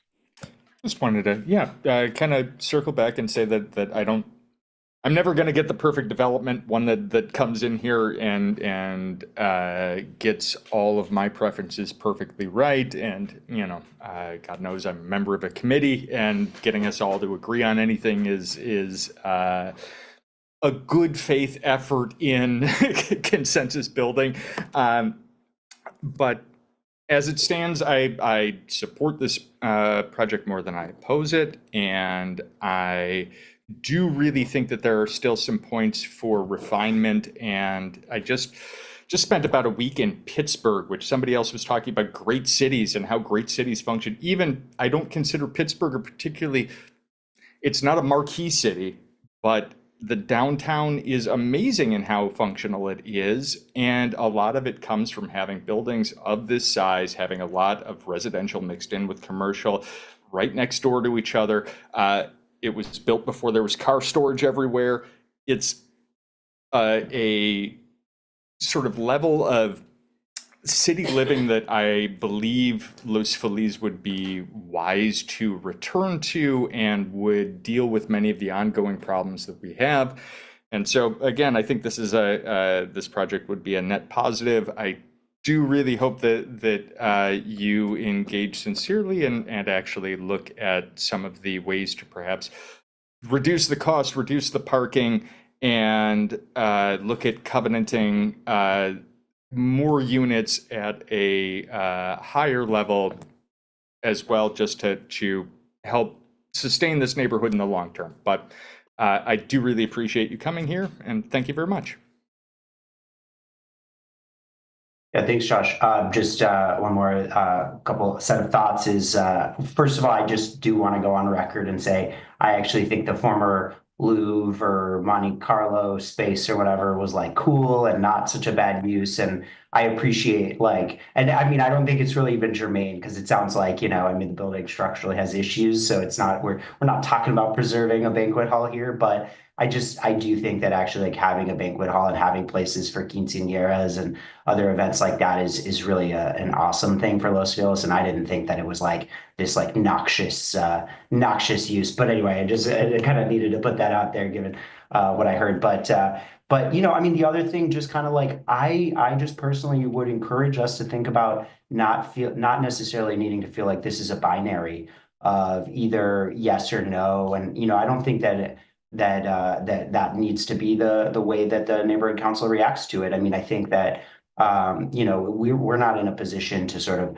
approve or deny the project, and so I think it might be really nice for us to sort of not be the histrionic opposed to any change people, or we just sort of want to just have everything no matter what it is, and just sort of say hey, great to see some new housing proposed here. Here's a couple suggestions that might make it a project that fits in the best with our neighborhood. So that's kind of where I'm coming from. But Any further comments from the committee or motions, Ida? Yeah, I'm just confused why we would actively support a single family home adding a pool and additions to their property, but not adding housing to our neighborhood. It seems like the whole point of this committee, and it's something that actually benefits us rather than one family that has no relation to the community besides their own family. This is also going to bring back commercial space to Vermont, so it's not just the people who are living there. I think it's also important because, like Dan was saying, this isn't replacing housing, and I think that's something that's been a really big issue in our community, and it's coming up more and more. So I think highlighting that is also important to draw attention. But I think it's important that we uplift certain aspects of this project, like the bike parking, the solar panels, the you know, the attempts to make the exits and entrances safe of the parking garage, as well as the fact that it's not eliminating existing apartments, in order to highlight and give notice to other developers. This is what we want to see in our neighborhood, and this is what we support. And we can also write in the letter that we actually would like to see these types of projects not have parking, and since they're so close to the metro. And I think we could write a letter, you know, a la the prior project, in highlighting those points. So that's something I would support. So happy to make a motion regarding that, what I just exactly said verbatim. And yeah, so I'll just do that. Yeah, I'm going to second you on that because I'm with you. That's a really good point. I think if I might try to summarize what your motion is, this would be a position of support, and then additionally including some comments in the letter, kind of making some suggestions as we've discussed here, making some suggestions, but overall implying a position of support from this committee. I think that's kind of what you're trying to say. So I would second Ida's motion on that. Are there any objections to that motion, or you know, I'm happy to have Derek. I know Derek seemed to have a lot of happy to view on comments maybe, and we can, like, I don't know how to structure the letter. I don't know who wants to kind of champion the writing process there, but Yeah, I know. Yeah, I mean, I think I'm pretty close to where we are there, and I think it probably is just a little bit of you know, kind of getting the right ideas into the letter. I mean, I think for me, you know, I support the sort of implication that we support the project overall, but you know, I don't want to feel like if there's anything in the letter that like asks for a change, that's sort of like not a support for the project. Like, I would say we should ask for changes that we think are like not changes that are intended to torpedo the project or would like make it not pencil or dramatically change what they're proposing, but just sort of if it feels, you know, sort of Ida and Dan within the spirit of the motion, and your second, Dan, to sort of have suggestions to sort of make the project the best project based on kind of the conversation we've had, that we don't think rise to the level of like trying to oppose the project at all. If that feels, you know, appropriate to have in the letter, then I think I'm very much on board and happy to kind of like you know, put what I think are sort of minimal and sort of appropriate and you know, feasible suggestions for the applicant to consider as part of a letter that's overall supportive of the effort. Cool. Any objections or further comments on that? I think we all kind of understand what we're talking about here. Being none, this motion will pass by consensus to the applicant. As you heard previously, this item will now be on the May 20th LFNC Governing Board agenda. As it passed this committee by consensus, it will by default be placed on the consent calendar and may not hear any further comment. However, any board member can request to remove it from the consent calendar for discussion. So you may want to attend the meeting to be safe. But yeah, that will be its process going forward. Ida. One is. Yeah, let's you and I and Derek get offline about this and kind of work on it to kind of be what it has to be. That's usually the process here. Those of us that are sort of we'll do it. The three of us will manage the writing process together. You know, but for that matter, I suppose if anyone else feels like you made points, you know, John, Josh, Billy, that you want to make sure are captured. We're not going to separately confer about the letter, but if you just want to send any bullet points directly to Ida or Dan or myself, then you know, we're happy to make sure all that gets captured.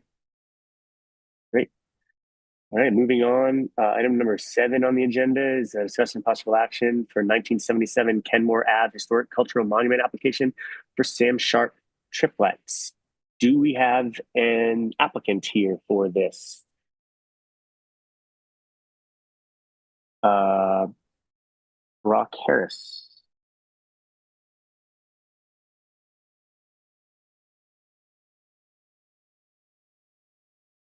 Howdy, Brock, are you the applicant for this project?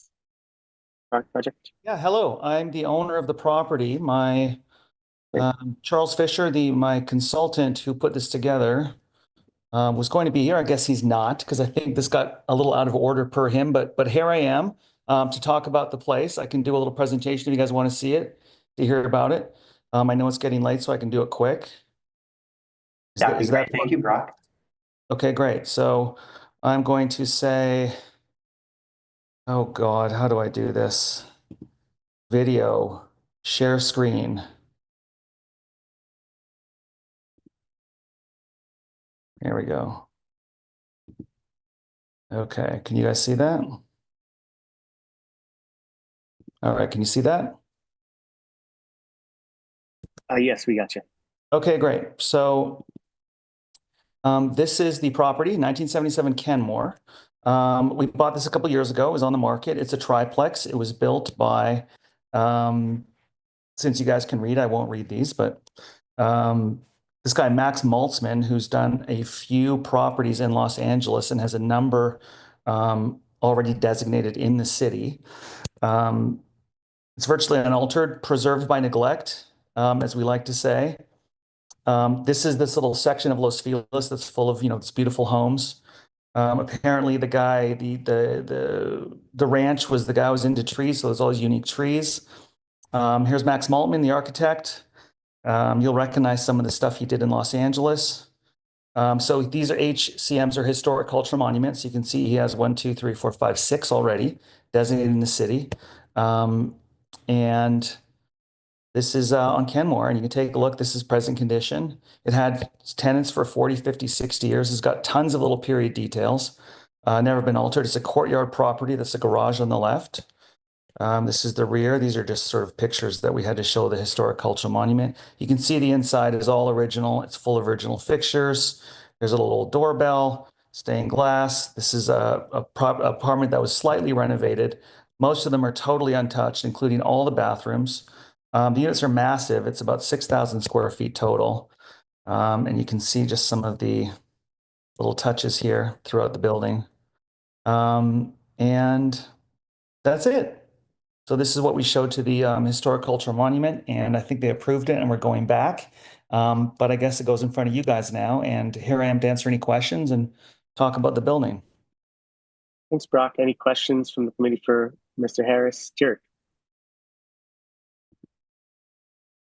Oh, you're on mute, Derek.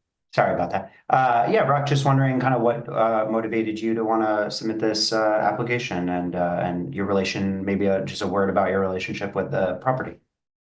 I'm the owner, so my wife and I are realtors in the area. We showed this to a number of buyers, and no one wanted it. It was vacant and beautiful, so we ended up buying it ourselves. I'm just a believer in historic designation. I love those brass plaques. I love spotting them as I walk down the street. We designated, my partner and I, the York Manor, which is a church on York Boulevard, a 1935 church. We got that done a few years ago. And I just saw this as an opportunity to, promote historic preservation. And when I found out it was this famous architect, I thought, why not call my buddy Charles Fisher, who does a lot of this work for us. And he submitted it, and he was enthusiastic about it as I was. So here we are. Take me. Thanks. Any further questions for Mr. Harris? All right, seeing none, Mr. Harris, John, you have a question, or are you just waiting for discussion? Okay, seeing none, Mr. Harris, thank you for your presentation. I'm going to move you back over to the attendee side, but hang on in case something comes up. Thanks, guys. I'm going to open for public comment real quick. We've got two. First up, Audit LA. Yes. Welcome back in. You've got a minute. Thank you. As somebody who's been on 2 plum committees, you guys can't talk back to us, but you should have the developer answer questions, because now I came, wasted my time. I got no answers. So I hope you allow him to answer my question.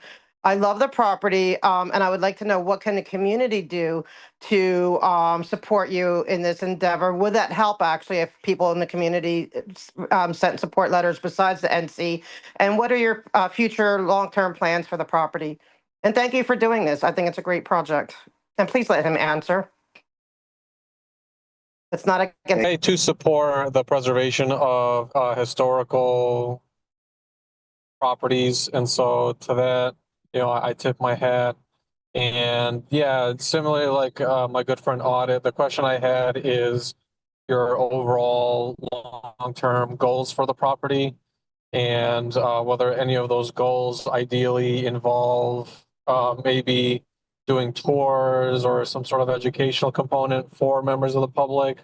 It'd be a great way, at least in my perspective, to get people engaged. And so I hope that entails it. I would love to hear your reflections on what your long-term goals are, and I'll yield the rest of my comment. Thank you. Thanks, Henri. Seeing no further hands for public comment, I'll move into discussion. John. Yeah, I've been on this plum committee now, or around and off for 9 years.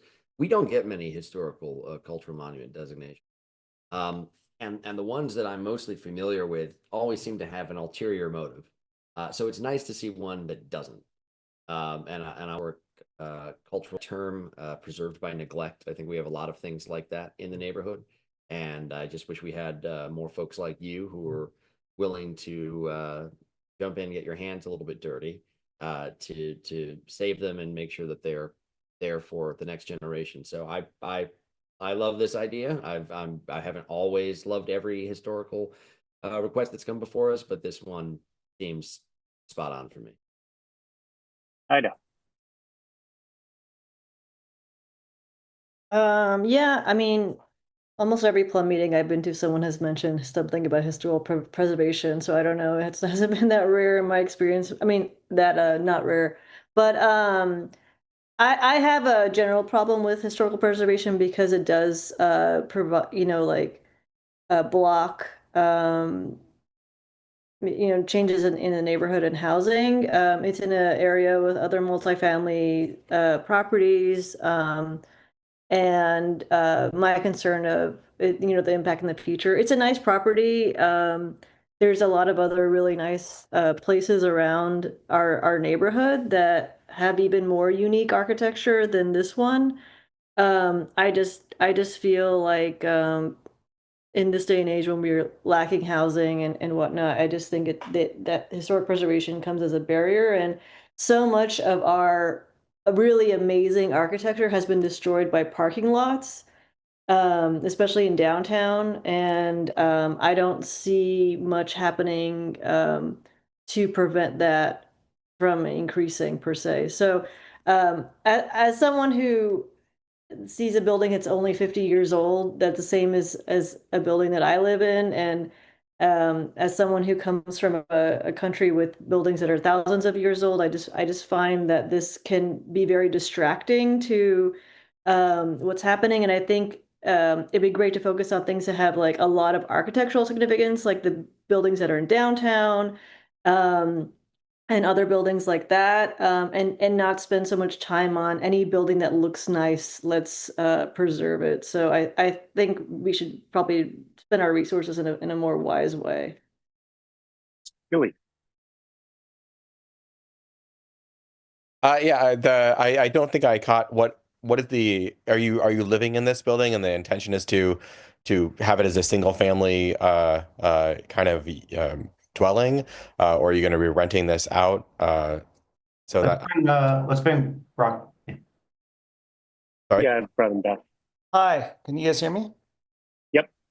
To answer your question, it's first of all, it's a rent controlled triplex.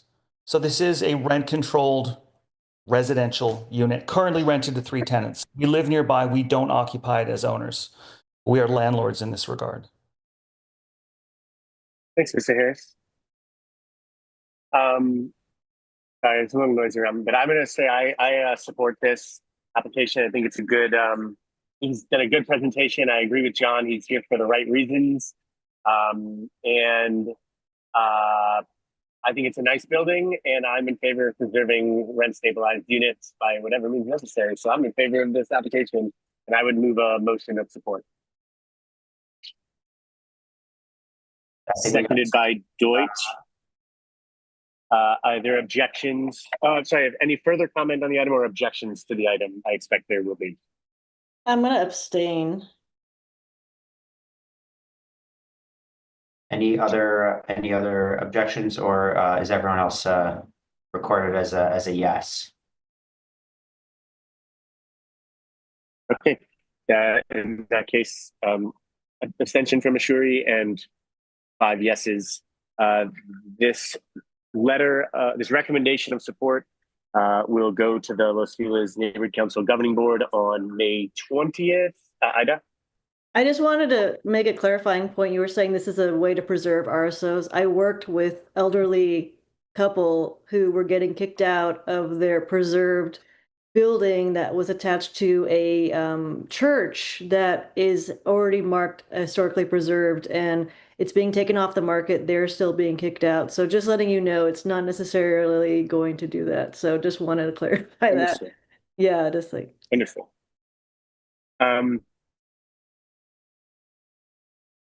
It's sorry, what I was saying is that on May 20th, the governing board will hear this, and it will not be defaulted to the consent calendar because it did not pass this committee with unanimous support.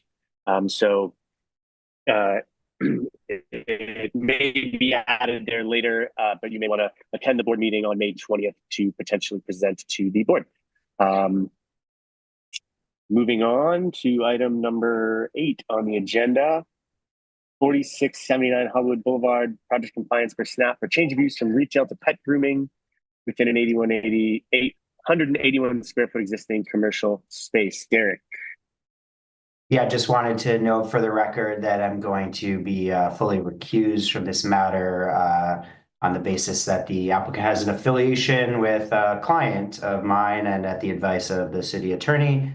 So I'm going to turn off my camera and Dan will sit solely chair, and I'll come back after the item is over. Thanks. Is there any applicant here from this project? Sorry, let me just check if I've got their name here. Any applicant from this project? Sorry.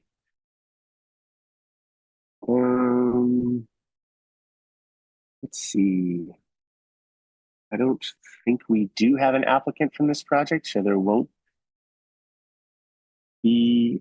I'm sorry, one sec, guys. Let me just see if I got some names in my email here of who might be presenting from this.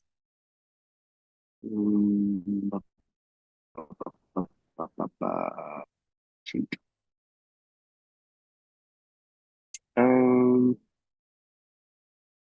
Just give me one moment, guys.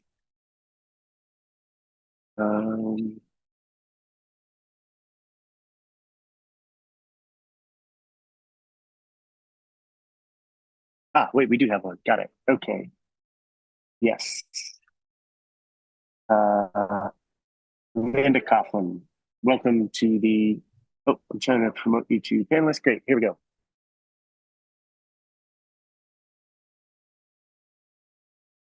Howdy. Welcome. Can you hear us? Hi, can you hear me? Yeah, we got you. Okay, awesome. Thanks for having me. me. If you would like to present, go right ahead. Yeah, I mean, I just wanted to add, we kind of emailed Derek just a little bit about the project. So I'll just go ahead and read that for consideration. So this project, change of use from retail to a pet grooming space. This project's been submitted on behalf of our tenant Puppy Fades, a company within the Homeboy Industries nonprofit organization. Homeboy Industries, founded in 1988 by Father Gregory Boyle in Los Angeles, is the world's largest gang rehabilitation and reentry program, providing hope, training, and support for formerly gang-involved and previously incarcerated individuals. Through its comprehensive services and social enterprise, Homeboy Industries has transformed countless lives, fostering safer and more inclusive communities across Los Angeles. This business will be undoubtedly have a positive impact on the community by both the services offered and underlying mission of Homeboy Industries. Thank you. Thanks. Any questions for Ms. Coughlin? No questions. Oh, Billy. So are you waiting for discussion or questions? A question. Is this on the ground level retail, or is this like a different location in the building?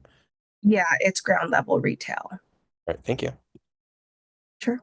Thanks. Any further questions for Ms. Coughlin from the committee?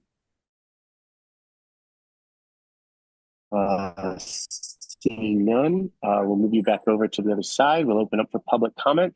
I've got two. Audit LA.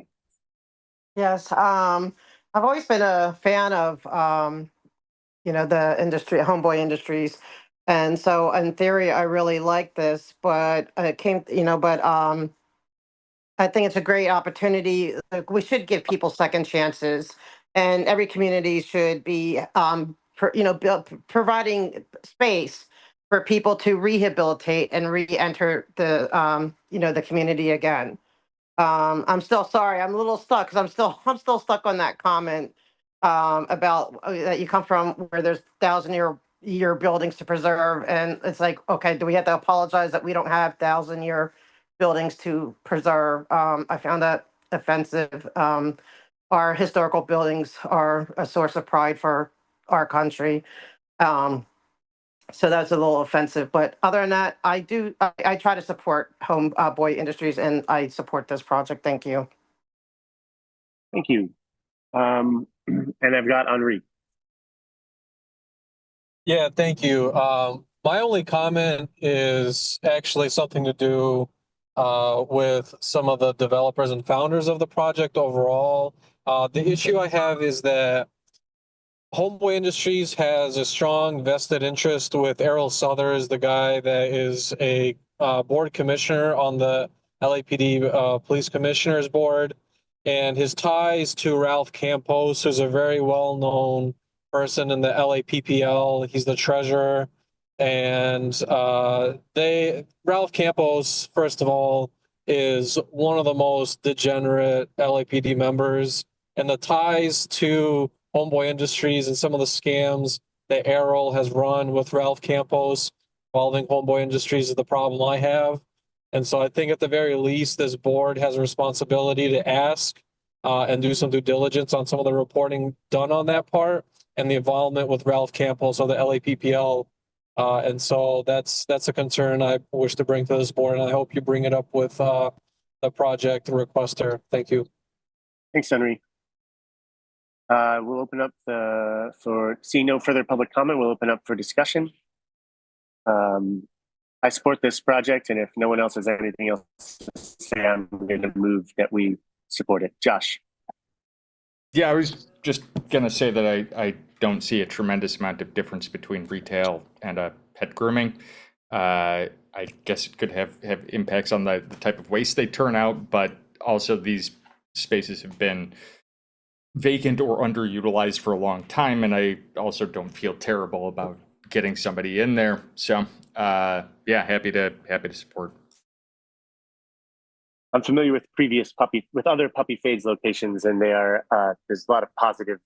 I've heard many positive anecdotes about the business from folks in Pasadena, Altadena area. So anyone else have anything they'd like to say about this? Anyone want to second my motion? I like seconding. Billy. Yeah. Billy got you first. Billy pipped you on this one. Any objections to recommending a position of support? Seeing none, the motion passes by consensus. As previously mentioned, this will be on the May 20 board agenda. It has passed by unanimous support here at the committee, so it will default to being on the consent calendar. But again, any board member can request to pull it for discussion if they want. But yeah, May 20th governing board meeting would be when this is heard by our full council. Thanks very much. Derek, if you can hear me, you can come back in. Let me send him a message.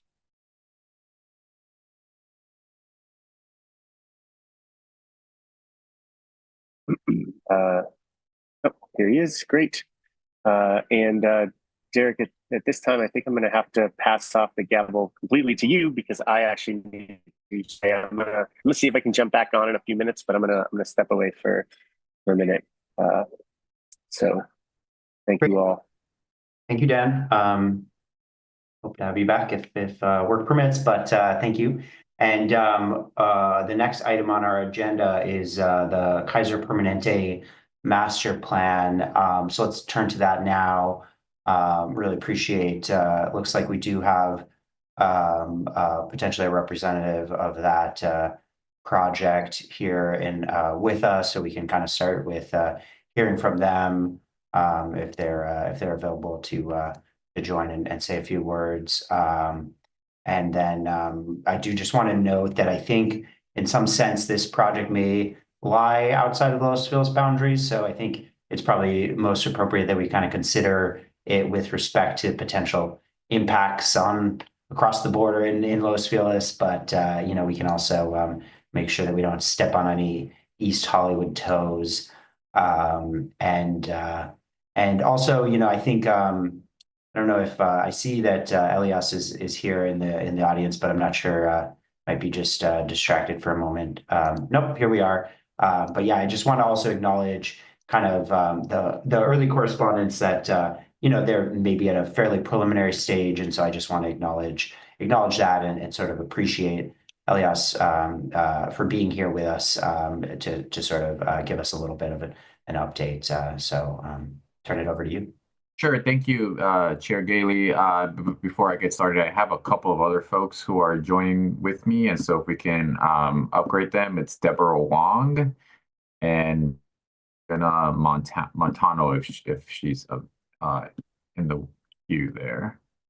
Sorry, what was the second name one more time? Paulina Montano. Got it. She may or may not be on. No, I think she is as well. Okay, great.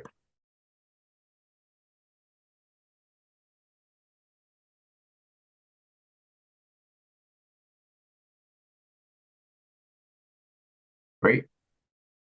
I think we can get started. Thank you, Chair Gailey and members of the Plum Committee here.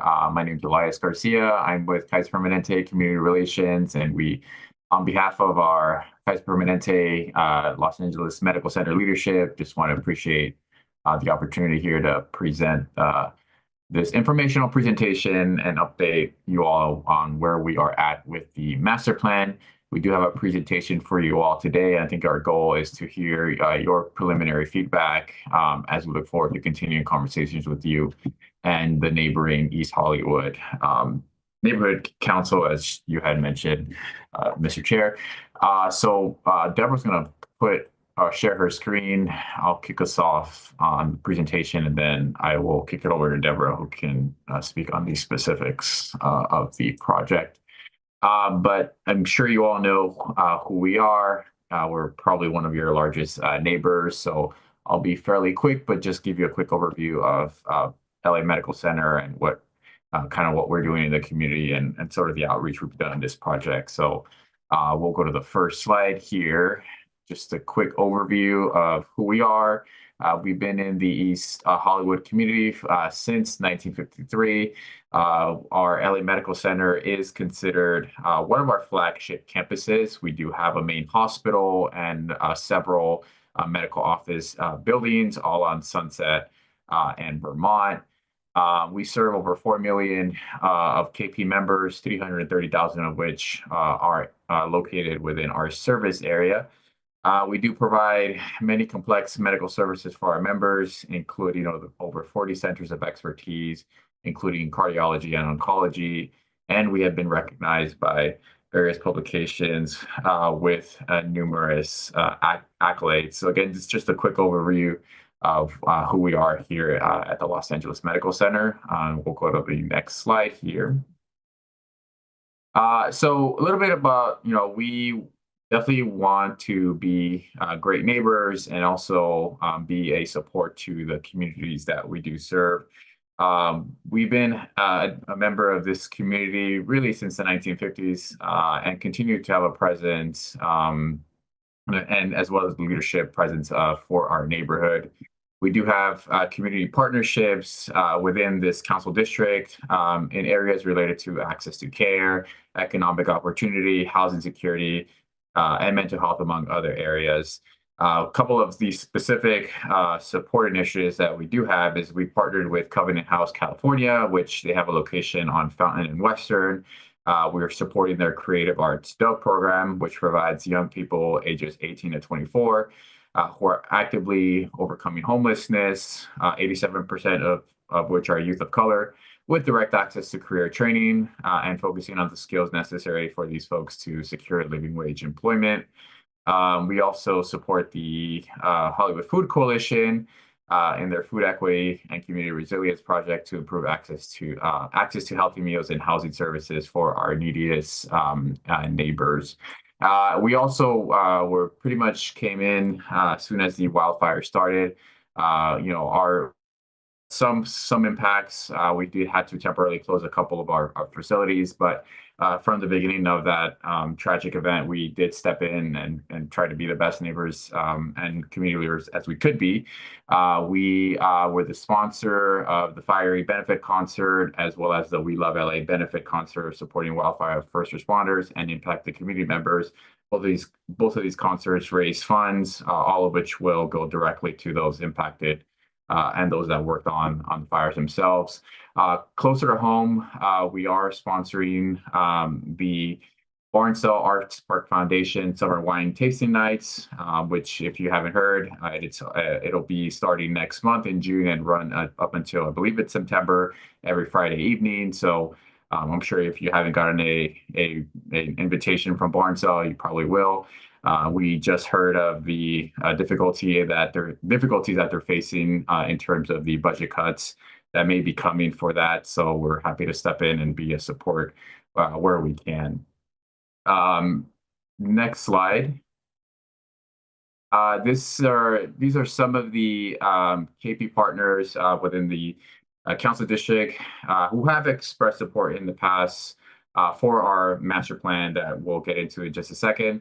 As we continue along the process, we look forward to going back to these partners and have already started reaching out to some of them to update them on where we are with the master plan. So I'll stop talking there. We'll go to the next slide and I'll pass it on to Deborah, who can talk about the specifics of the project, and we'll be happy to answer any questions after. Deborah? Thank you, Elias. Can you all hear me okay? Yes. Okay, great. My name is Deborah Wong. I'm the Senior Land Use Manager for Kaiser Permanente's Los Angeles service area. This slide is just to show you kind of the brief history of the development of our master plan. This application was originally submitted back in 2017, and subsequently we went through, the EIR process through 2021 and then through 2022. Shortly after that, we did acquire additional parcels at what we're calling 1345 Vermont. There's a number of addresses associated with those parcels. It was about 6 parcels in total. And since then, we have been revising our application and our plans to incorporate these parcels into the master plan. Back in December, we did resubmit a revised tract map to include these parcels, as well as the DA application for the project, since it's multi-phase. And we are continuing to work on the design, particularly for what we're calling 1345, which is the phase 1. And we've had since December, we've had a touch base meeting with major projects and our planner to go over the design and get some feedback. And we've also submitted a revised project description for our CEQA document. So we are still going back and forth with the city planning team, and we're happy to be here. We'll be sort of working with city planning for I've got to think for the better, for 2025 and through 2026. The goal is to essentially, we have a lot of demand for clinic space and operating rooms. We have facilities that we need to modernize, and we want to essentially better serve the community. With the addition of the additional parcels, we're hoping to create a more unified hospital campus. And also provide sufficient parking for the additional square footage that we're proposing to add for each of the phases. So the latest updates to the master plan is really kind of focused on phase 1 and phase 3, and I would say more phase 1 than phase 3. With the addition of the 6 parcels, that phase 1 did change pretty significantly. So this is a visual of kind of the 3-phase kind of rollout. Phase 1, you can see in teal, is what we're calling the 1345 building. It will be a medical office building with parking structure. And then on the next slide, I'll show you kind of what that used to look like. As you can see, we're contiguous. Well, we would be contiguous with the 4700 Sunset building that's in light blue. The rest of the phases, phase 2 and the phase 3 is for the most part pretty consistent with the certified ER from 2021. And this is kind of a detailed site plan so you can understand how phase 1 has changed. So now, as I mentioned, it's contiguous with the 4700 Sunset building, or not contiguous with the building, but rather, there isn't a separation between the properties that we own. And this is a ground floor view of the 1345 building, the phase 1 building. North is to the right. You have New Hampshire and Vermont on here, and the ground floor is the site plan is essentially showing the through street that we'd be creating. It lines up with DeLongpre, and we're very much focused on trying to make this a pedestrian focused streetscape that that would be enjoyable to walk through. This is the main drop off for that medical office building with access from both New Hampshire and Vermont. The parking garage is to the left, and the buildings don't connect, but on the second floor, which I don't have a site plan of to show you, does go over the driveway that is exiting and entering on New Hampshire. Maybe the renderings will be a bit more helpful. And just as an asterisk, we did share these renderings with city planning, and they have provided comments. So this is no way this is very preliminary, and these will evolve. So I just want to mention that. But this would be the driveway entrance from Vermont. And that is the rendering from Vermont, looking sort of south. And the building in the front is the medical office building, and you can see the parking garage is sort of in the background with that open courtyard in the middle, although the facade continues across both buildings. And again, this design will evolve, and we've gotten good comments back from the city. So the next time we come to the Plum Committee, it will look a little bit different. And this is kind of a view of the courtyard. And this is the medical office building and how it wraps the interior courtyard. And to the left would be your parking garage, essentially.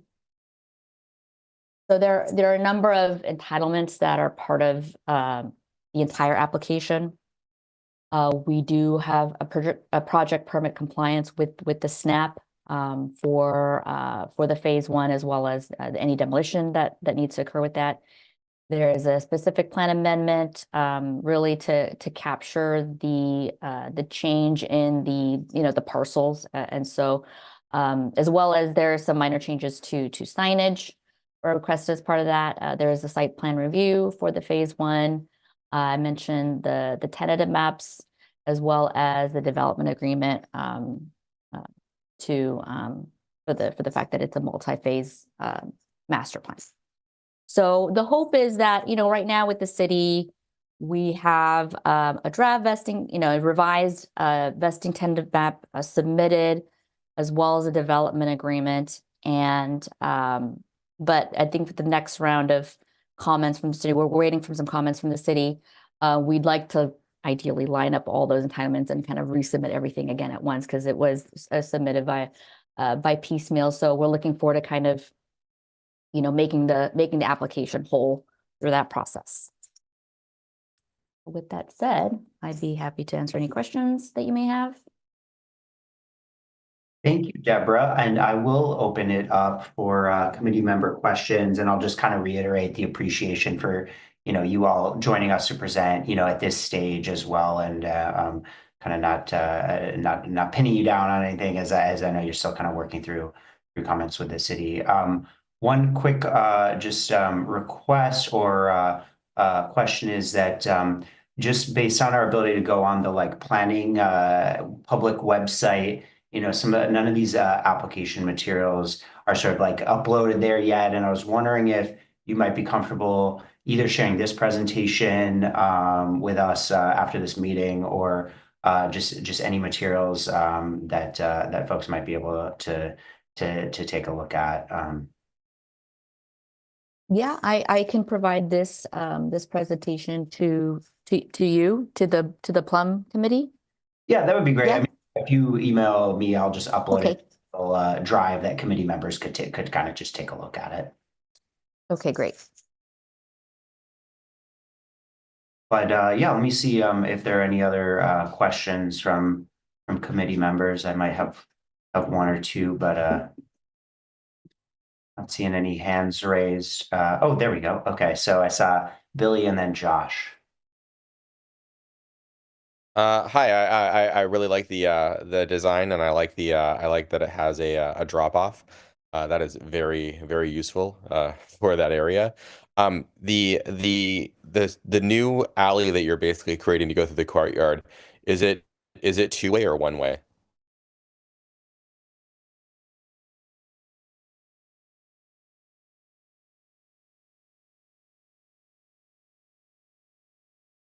Should I go ahead and answer that? Okay.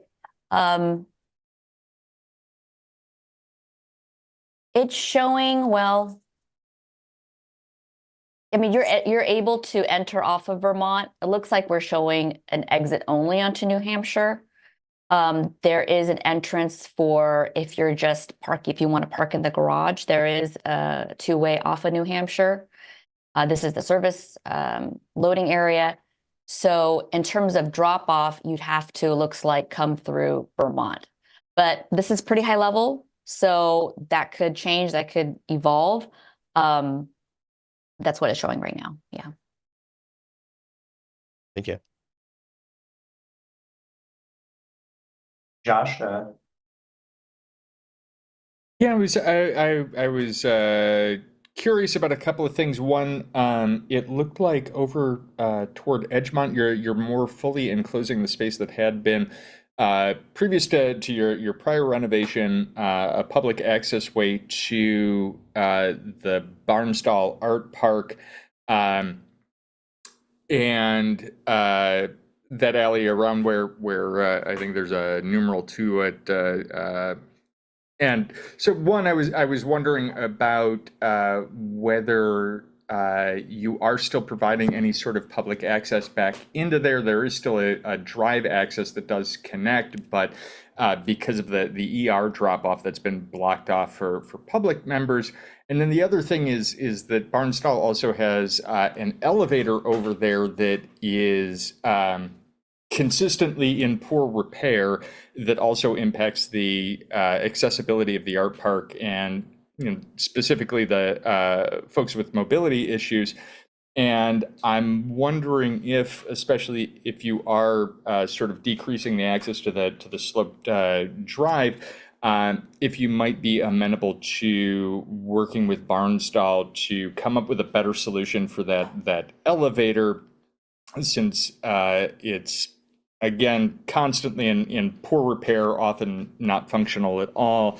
And at least some of that is because of the lack of supervision for that area. It becomes a frequent graffiti zone or vandalism space. So if you could speak a little bit to the impact on Barnstall and public access, I would appreciate that. I can speak a little bit to the elevator. I know that's something that's an issue that has been raised in the past, and we definitely understand those concerns. I think as you noted, there are some challenges where graffiti might pop up, and just maintaining the elevator has presented its own challenges. It's not something that we've talked about with Barnstall, but it's something that we're aware of, and potentially, if it warrants, we definitely can bring that up to Barnstall as a conversation to begin with, and see what we can do there to assist with that portion. And then as far as the access, we definitely noted that concern, and happy to discuss it internally, and we can follow up with you. Thank you. Yeah, my question was just on the environmental. Deborah, was the final EIR certified, or are you still there? And then are you looking at like an addendum or a supplemental subsequent? Kind of what are things looking like right now? Full disclosure, I'm a land use lawyer, so I'll try not to ask you too many tough questions or anything. But Sure thing. The EIR was certified, and we are looking at an addendum. Yeah. Good stuff. Yeah. Any other questions from committee members or thoughts to share with the applicant team? And I'll just also say, appreciate you presenting to us. Sounds like there's still, some iteration that may take place. So we'd love to have you back sometime when it's appropriate. And Elias, I can just kind of keep in touch with you, and we can kind of learn more as things unfold. Sure thing. Great. Let me take a bit of public comment. I'll just leave you guys in. I don't think you're gonna be too disruptive here for a couple of quick public comments, and then we can kind of pivot to any actions that we might want to consider. So we've got our I'll start with audit. You got a minute. Thank you. I see your list of people who you say you're working with. I don't see the Church of Scientology on there, so I'm wondering, are you still, are they still a contributor or connected? Because I know you guys have like security meetings together. But I also wanted to ask you, because I've had some of your nurses actually approach me and come to me, and thanking us for what we're doing, because we're trying to keep L. Ron Hubbard Way. We're trying to give it back to the city. It's actually a public street, and the no parking, the city can't prove it's no parking, and your nurses would like to park there and not be hassled by the security all the time. I don't think you realize how much of your staff gets hassled and followed by security. And I'm wondering if you ever address that with them, and if you actually can address it with Scientology to maybe allow to stop doing these predatory behaviors. And please do not have them on your list of, donators or whatever that list is, because they do not believe in psychiatry at all. And you guys, hopefully, I believe you do. So thank you. Thank you, Audit. Just hold up one second, Elias, if you don't mind. We'll hear from the rest of the public comment. We've got Henri. Yes, hello, can you hear me? Yes. Thank you. I actually like this project a lot. I respect Kaiser quite a bit. Several of my good friends actually go there to get various services, and recently they've been sharing with me a particular frustration actually around the project area that you're mentioning. And what's been happening is, for some odd reason, they're going there to get psychiatric care. as they're waiting in the lobby, they keep getting harassed and approached by people telling them that psychiatry isn't real and that mental health is just make believe. And this is while they're going to a place of science, a place of medicine to get psychiatric care. And it turns out they're even giving them leaflets. And I don't know how it is that Kaiser even allows such people to go and harass people in their own lobbies.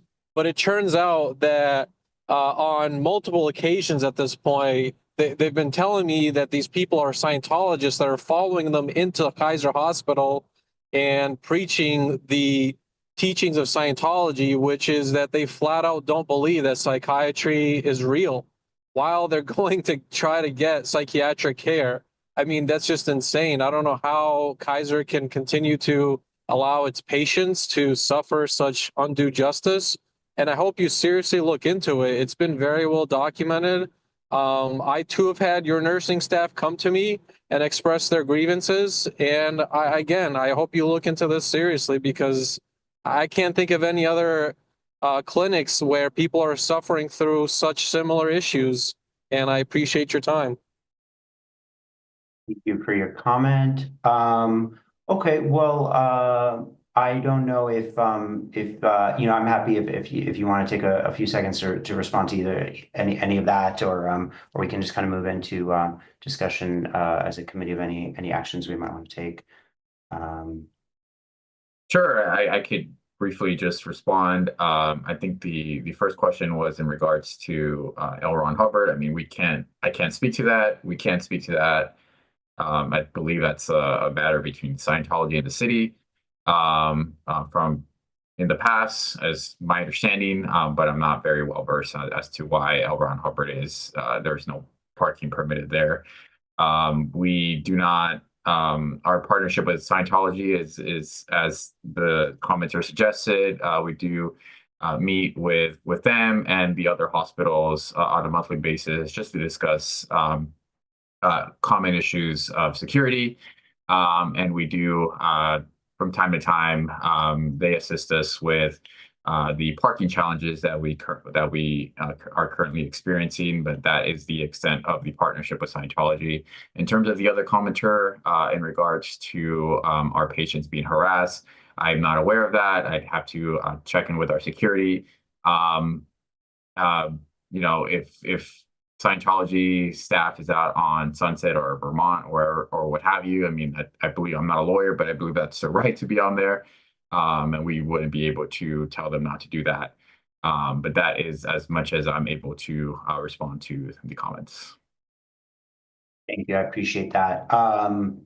We appreciate your time.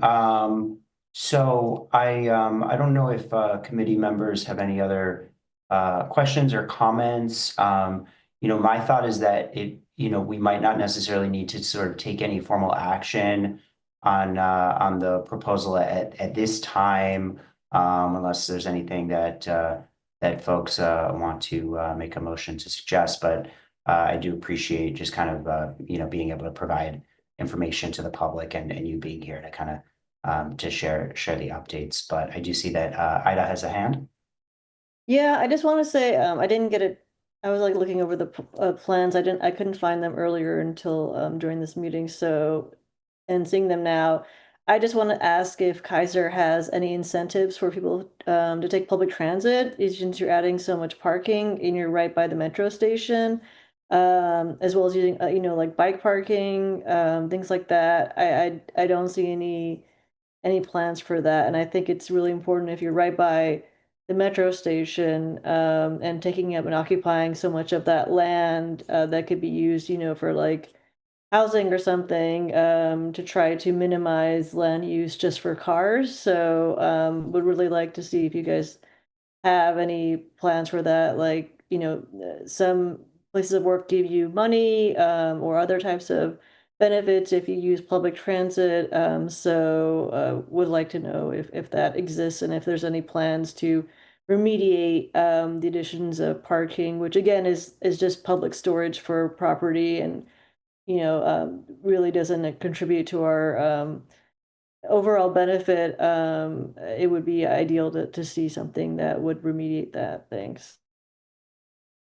Sure, and I can start and Deborah jump in if you wish. I think the first thing I'll say is I believe I mentioned in the beginning that LA Medical Center is one of our flagship campuses. We are a tertiary and quaternary health facility, and because of all the specialized care that we provide at LAMC, we do have members coming in from really all over the Southern California region and even from outside the region, including Northern California.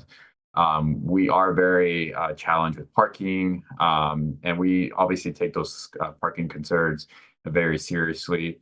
But this is one way where we're able to provide some additional relief, but both to our existing members and those that are coming outside of the region to receive care at this upcoming facility. In terms of just the things that you had mentioned with for instance, bike parking, those are all things that we are considering and things that we will be looking into as the project progresses moving forward. And, hopefully in the future, we'll have more information on that. Yeah, and I'd like to just add, we always build bike parking into our projects. This is a very high level schematic ground floor, but we will provide bicycle parking certainly as required and in excess of what's required if we can fit it in there. We also have typically on all of our medical center campuses, we provide showers and lockers and both temporary and permanent bike parking. In terms of parking for the member, there's parking for members and there's parking for employees. And we obviously, as a matter of we encourage people to take public transportation. We don't actively promote one particular way of getting to the campus for members, although Kaiser does provide reimbursements for up to 2 visits a month if you don't have a car to get to your appointment. So to ensure that members can, get the care that they need, regardless of what they have available to them in terms of transportation. And there are, I can't speak to exactly what incentives employees have, but employees are incentivized to take transit. Not everyone can, just because it's a 24 operating hospital and they're shift workers. And we can't force anyone to not bring their car or not park on campus. But we are committed to ensuring that the parking garages that we do design are, in compliance with the SNAP, and that that the city has pretty high rigorous standards, I think, for design of parking structures. It's become more rigorous, so that we are going back in terms of the comments for 1345 and making sure that the parking garage is not looked at in any way subordinate design-wise to the medical office building. And we want to make sure that we're also, not having overflow parking into the neighborhood as well. That is an ongoing issue that we try to work through with the neighbors. So we try to keep our members and employees in our parking structures. Ideally, we don't want to build parking structures. They're very expensive, but we understand that members are presumably under duress coming to the campus, and employees might be working night shifts and so on and so forth. So we provide parking because the demand is showing, the data is showing that there is demand for more parking. But like I said, we are trying to make sure that they're as integrated into the streetscape as much as possible, and that that we're not overflowing and affecting our residential neighbors and commercial neighbors. Yeah. Thank you for the question, Ida, and the thorough responses. And I want to turn to Josh and then Billy next, but I just also want to piggyback on that and say that in terms of the next item on our agenda, where we're kind of talking a little bit about the changing CEQA standards related to what used to be level of service and the transportation analysis, and now we do VMT reductions. There's probably something that's been looked at as well in relation to the programs to try to reduce travel demand or mitigate those impacts as well. So will be interesting to kind of keep to learn a little more about those studies and how that's factoring in as well as this development project moves forward. But it sounds like there's a lot of different aspects that you're looking at in that regard. Josh. Yeah, just had a couple of questions. First off, I am curious if this means that you're going to be returning primary care to this campus. I know that it had moved further east to oh gosh, I think that's Lemoyne or something. I'm also a member, so this is where I had been getting my primary care physician, and I would appreciate if they were moved back because it's an easy walk. I do want to echo Ida's concerns and note that I really appreciate a data-driven response here. You will, one, often find more demand for parking than you will ever be able to satisfy in Los Angeles. Two, I did want to note that while LA's standards have been improving, compared to peer cities, we are still way behind as far as how we evaluate the impacts of parking. I did also want to Kaiser encouraging me to bike or take alternate active transportation, and it would be appreciated if that level of rigor was applied, especially to employees. As part of your overall data portfolio. And then finally, I note that study out of Berkeley, probably the best, closest thing we can get to a randomized control trial on how to actually reduce VMT and vehicle trips.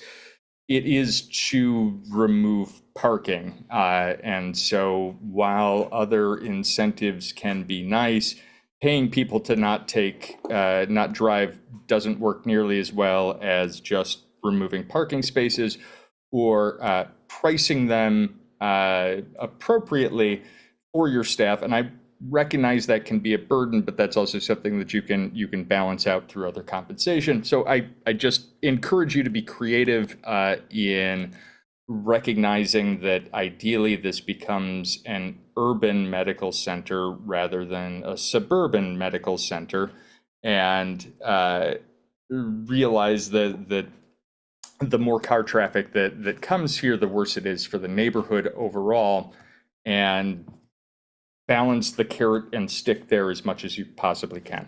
Thank you. Thank you. Sorry. I'll just quickly say that, yeah, we hear you on the parking challenges. I think it's, we're beating that horse here internally as this is constantly an issue for us, but we don't take the concerns of our neighbors lightly. And so we hear you on that, and we will hopefully in the future provide an update on some of those issues that you raised. Thank you. I'm gonna turn it to Billy. I just want to echo the need and the concern for bike parking. I saw on the map that you have there of the building that the bike parking is on the sidewalk, which is, I think, very inadequate for the area. It's a high bike theft rate in this area. And I know many people whose bikes have been stolen. I would not be comfortable parking my bike on Vermont at this intersection. So some sort of, if you guys can do it, I know it's probably not required, but some sort of secured bike parking or monitored bike parking, especially so close to a transit center where, I also am a Kaiser member, where I often, because it's right next to the transit center, I will go to Kaiser and then go someplace else on the transit. So if I could ride my bike there, I could park, I could run a few errands and then come back, would be amazing. Would mean I wouldn't have to take my car. Would mean I wouldn't have to look for parking. I wouldn't have to fight with everyone else for it. So just want to echo that. It would be amazing if we could do that.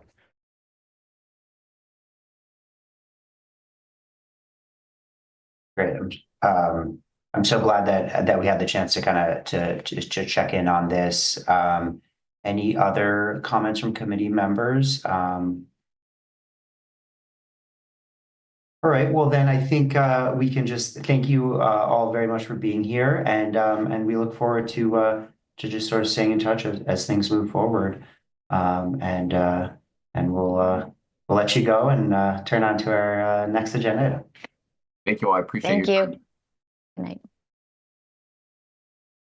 Okay, what do we got next here? I believe we might be through what we kind of have on our agenda for applicant presentations. And there's a couple more items that we've got here.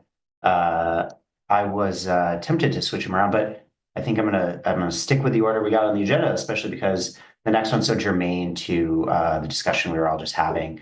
And so I'll just kind of do a little brief introduction of this because the agenda item is a little unwieldy, and I'll just kind of share what that's all referencing. So the first bit of this is a council file, and that's the council file from the city where they're looking at how to implement this transition from the state bill, Senate Bill 743, a few years back now, transition. So it used to be to mitigate environmental impacts related to transportation, you'd actually try to make it easier to drive, right? And so then the state legislature came in and said, whoa, maybe the experts have this wrong. Maybe we should try to mitigate environmental impacts by reducing the amount of driving. And so the city is kind of implementing that process, already has. So now we study vehicle miles traveled under CEQA. So that's the council file. The next piece of this is just sort of the departmental guidelines that implement that, the transportation assessment guidelines. And so that's really saying if you have to evaluate transportation impacts, this is sort of how you look at that at the city and how that gets applied technically. And then I thought that also relates to a recent case, Court of Appeal opinion that just came out that I thought was quite interesting, where San Diego County sort of had a policy that if it's an urban infill project, we're going to sort of presume that it reduces vehicle miles traveled, just based on the idea that more infill projects are likely to have less driving associated. And the court basically said, that's not good enough. We need a little more evidence to actually assume that a project is going to reduce driving. So that might have some interesting implications for how we analyze projects and the potential vehicle travel that they precipitate. So very, very germane to the discussion we're having. And then finally, I added this sort of federal executive order that is sort of risking overturning a lot of California environmental regulation. So anyway, I just kind of wanted us to think about if there's any community impact statement we might want to do to the city, suggesting anything kind of on approach to looking at impacts that projects can have on driving. Now that they're going to have to kind of go back and look at this under that new case, the Cleveland National Forest case that came out just quite recently. The city's going to have to be kind of evaluating how they analyze transportation impacts and vehicle miles traveled, and if there's anything that the Los Feliz Neighborhood Council might want to say about that, in terms of I know a lot of us are concerned about whether people are driving or biking or taking transit, how we move around the city and the impacts of that.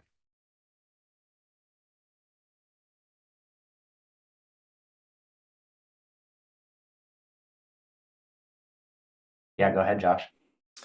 So I want to start out by saying that I absolutely do think that this the sort of thing that it is good for us to look at, but I will say that I feel like it's a little bit wild that we have to weigh in on things like this where it is very technical problems. And two, I feel like a lot of this, there's a lot of difficulty in actually measuring these variables accurately. And I am not sure that just in skimming through these, that I have the requisite technical expertise to have an informed opinion on the level that I would prefer. I would love to hear some guidance from folks here who have more technical experience with these issues, but yeah, I have broad picture opinions, but I am worried just from looking through these that I don't have enough evidence to support my intuitions in a way that I would feel comfortable putting forward as a public position. Turn to Ida next, and then maybe I'll try to participate in the points you made. Yeah, I actually engaged in some discussion regarding VMT through the LA Zoo expansion, EIR, and plan that became a center for the people I was working with in terms of focusing on that to reduce the impact of the project.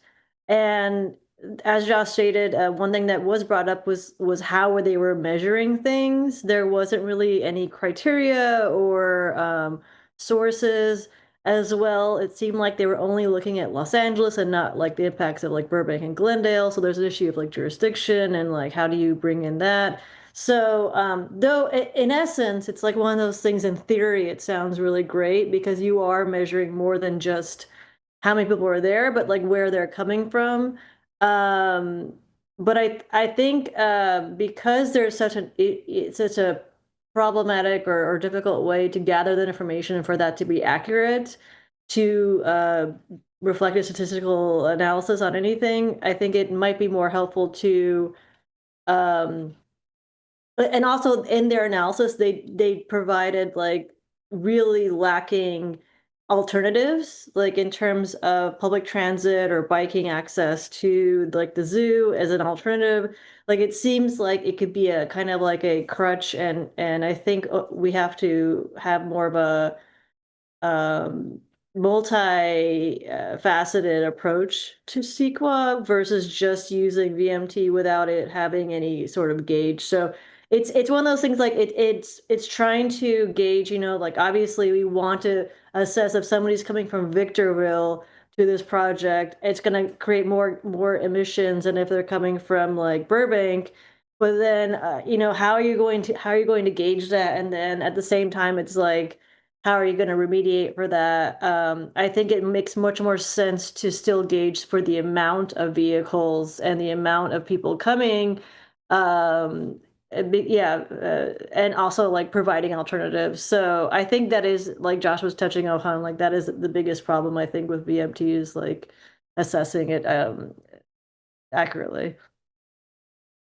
Yeah. I mean, I'll just say, share a couple of thoughts, kind of building on what you guys have laid out, as well as, you know, one of the things that I thought was nice about kind of putting this on our agenda is, you know, sometimes as we look at projects and we're kind of like, and then it's like, well, now we're at the project, this is the policy, this is how it gets measured. So it's always kind of interesting to have that opportunity, you know, if we feel like we have anything to say, to kind of weigh in when we're still kind of at the policy formulation stage. And then I think, you know, just Ida, to your point of like kind of the how the methodology is, and you know, are we you know, and sorry if I'm maybe I'll just say it under my own words, but I don't want to misstate what you were suggesting, but you know, I think there might be more opportunity for kind of, you know, multidisciplinary approaches that benefit from, you know, local knowledge, and we're not too kind of tunnel visioned in on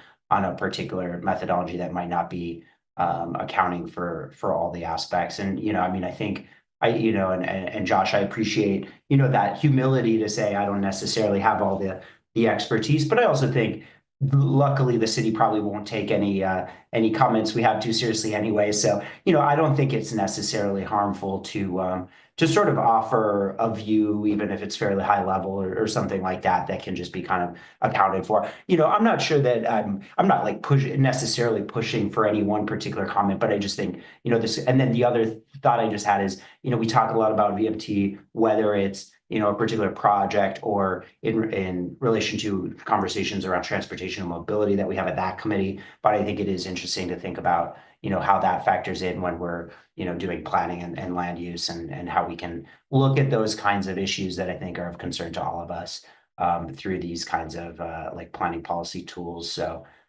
you know, I think it's an interesting thing. I don't necessarily feel like we need to do a CIS right now. I mean, we could do something kind of high level, like we could do something as simple as just like we think the city should kind of like, really try to implement a methodology that reduces vehicle miles traveled in a robust way. I mean, we could just be like, we support, a strong policy on this. I think that could be fine. Or, we can just kind of continue this conversation and have it on another agenda as well. So I don't have any strong feelings there, but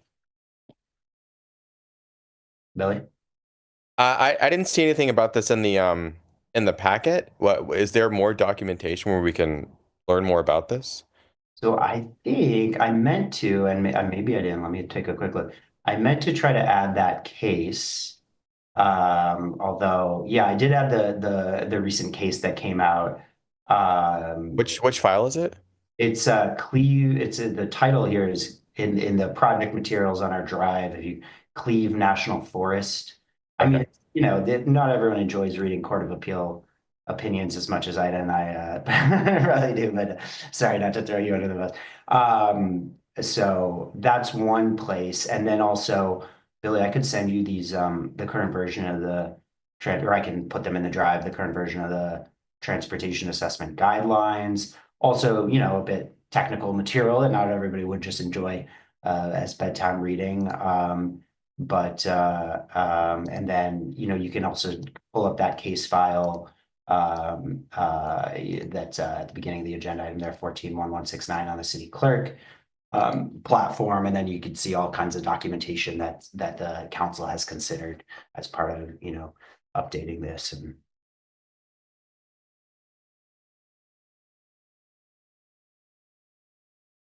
Josh? Just in sort of going back through it again,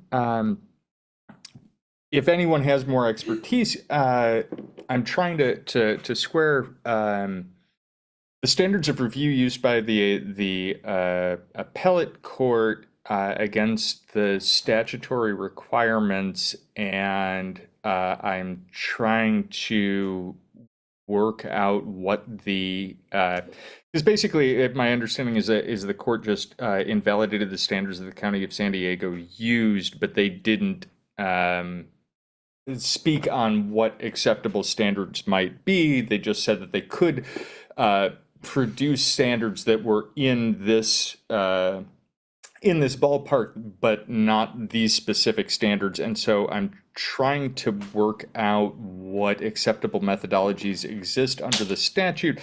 And just again, in looking through it, it seems like the statute is kind of loosely written, and I wonder if that means then does a state agency need to give guidance on this to come up with the implementation standards for it, or how does that actually work in practice? Because on the federal level, like that's generally what would happen is you would kick this over to the housing HUD or whatever, and say, implement this broadly from Congress using your expertise from the agency. But I don't know if that's under the state law, if that would be the next steps, or where the practical ability to influence this would be.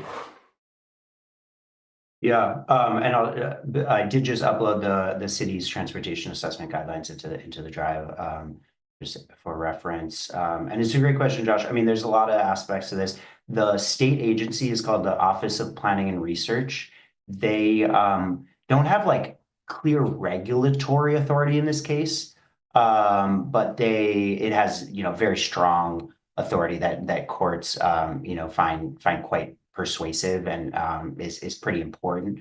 And so they publish these guidelines that kind of implement the statute. And so they have published, a fair amount of material on how to implement the VMT program.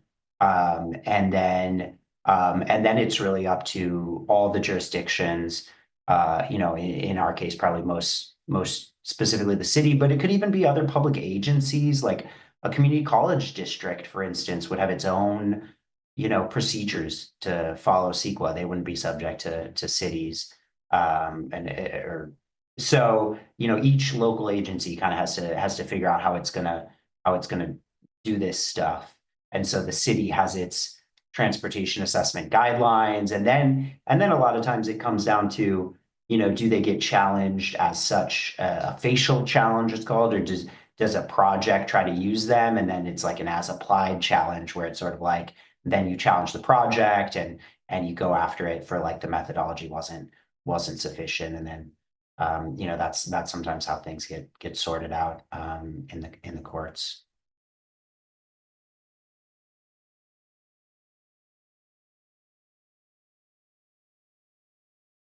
I mean, one thing that's just kind of interesting here is like the San Diego, at some level, they were probably, they probably thought at a policy level, like, oh, if we create this big loophole where any urban infill project doesn't have a VMT impact, we're going to encourage more infill. We'll streamline project review. That might overall reduce vehicle miles. Maybe it also helps build more housing.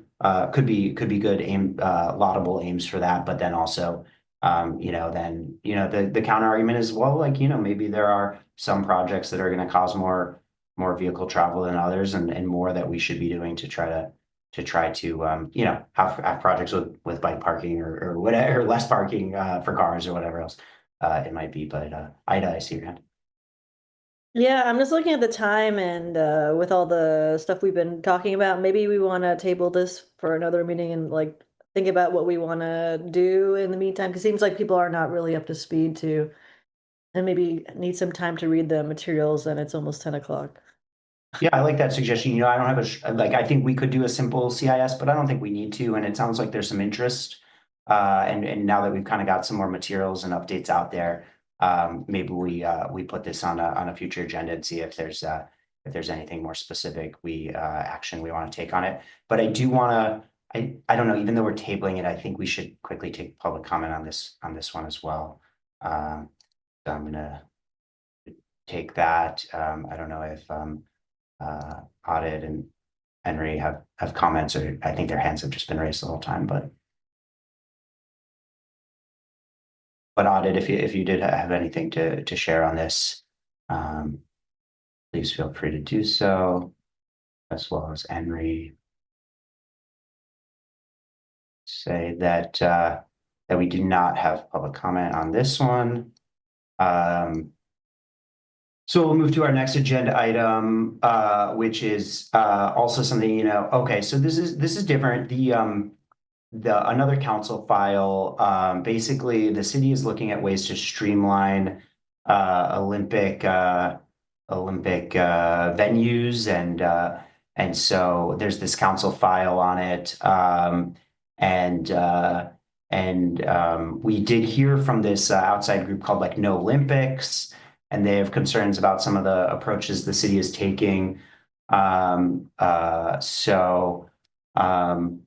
I don't know if folks had a chance. I don't think I really put up anything in the packet either on this one. Although, you can certainly go to the council file and find the latest materials.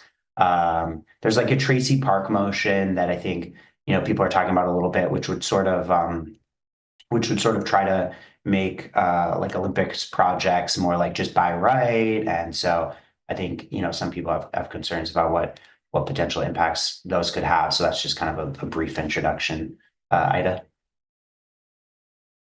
Yeah, I'm glad you agendized this, because this is an issue. I haven't appraised myself of the latest. I looking at the council file, doesn't look like it's final, but it is definitely a serious issue that it should be concerning, because it could be easily abused. And so, and looking at the maker of the motion is also concerning, just because of her history of being hostile to, certain projects. And I'm forgetting how this was written. I haven't, reread this, but I think there was some kind of problem with how the motion was written as well, in terms of like, geez, I forgot exactly. I'd have to Google it, but I think it would be worth writing something that this could leave room for like abuse and circumventing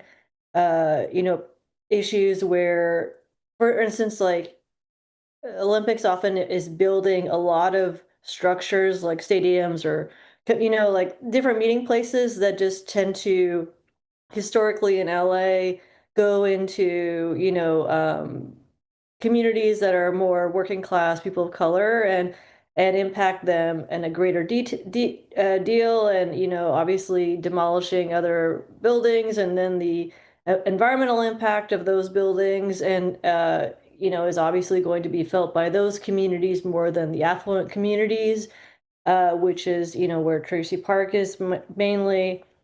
So I think it is concerning, and as well there's like I'm looking at another neighborhood council CIS and how they bring up like the issues of old oil fields, and basically it looks like it. I think there was, oh, now I remember, there was some issue where they were thinking there was a loophole for the gondola project, but I think that was amended and closed. But still, there's a concern, like there could be other things like, let's see, luxury hotels, luxury housing, other things that will provide a lot of profit to, not to our community, but obviously to tourism or something like that. And that's been a huge issue with like hotels replacing housing and stuff. So I think it would be worthwhile to write something. I just don't have, I'm not prepared to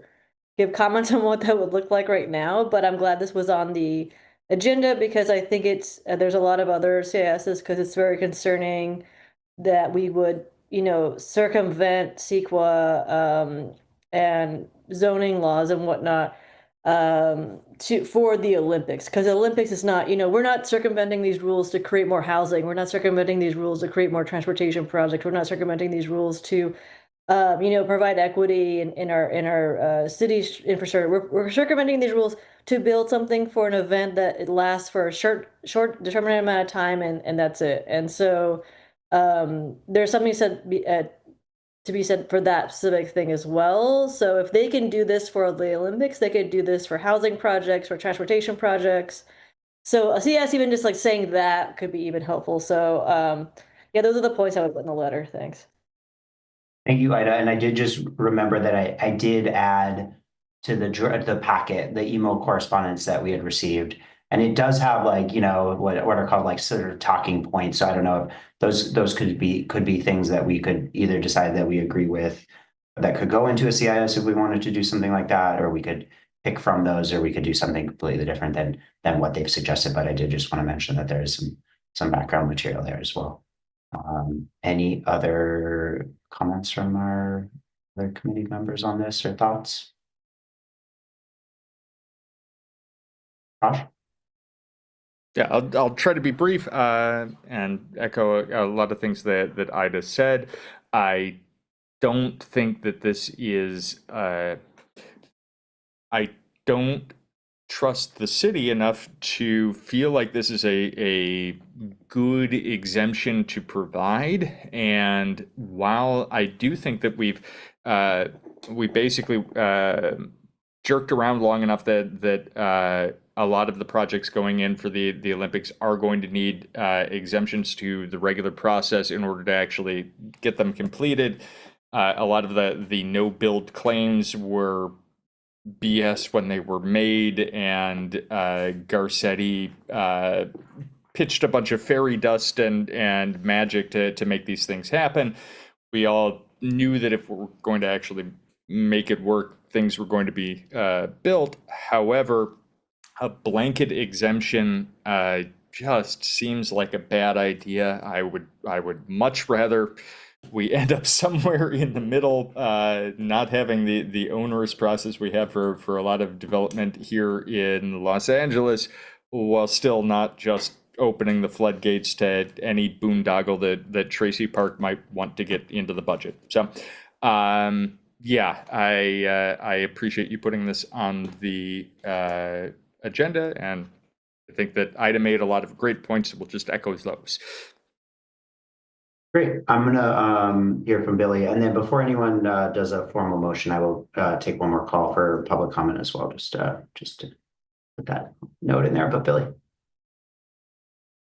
I also have the same concerns that Josh and Ida have stated. I also think I'm gonna look at the other neighborhood councils that have submitted files, and I think that we should take special consideration to the other neighborhoods that will be impacted more than us. And I don't understand, and maybe it's just I don't understand the city process as much, why they are seeking a blanket exemption. If there are specific projects that they want to go through, they can speed those up through the council process to make them happen rather than hiding behind a blanket exemption for what they said was not going to happen at all, that they weren't going to build anything new.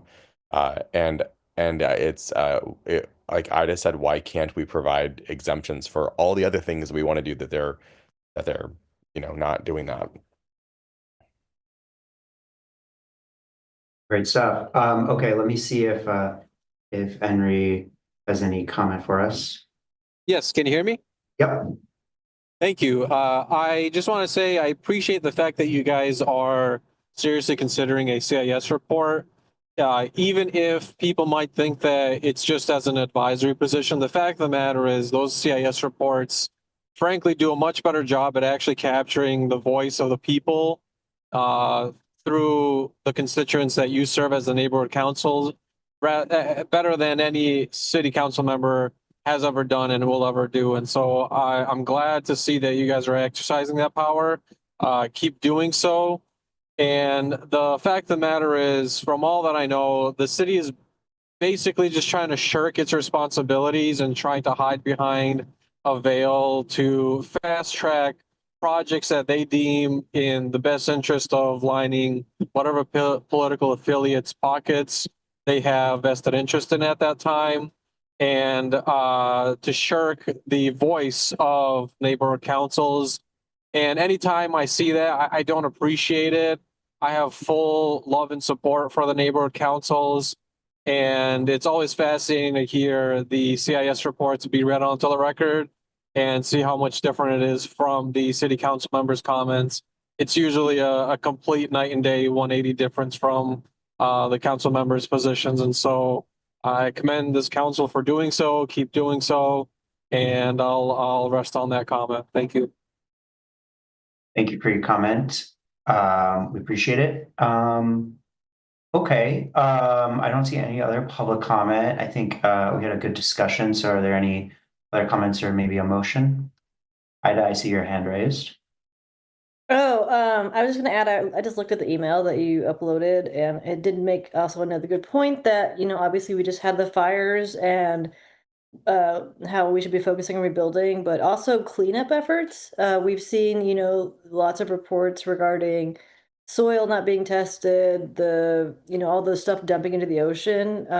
So I would just add that to the letter, but yeah, considering the timing, I would move to write a letter with all the points that we made. And I think that should be good. Yeah.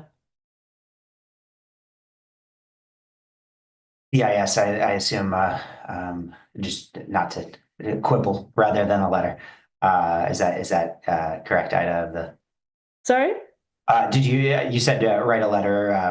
Can we call it a CIS since there's a Yeah. Cool. Any second? I see Billy there first. Josh, he beat you to the punch again. Okay, well, I think that's great then.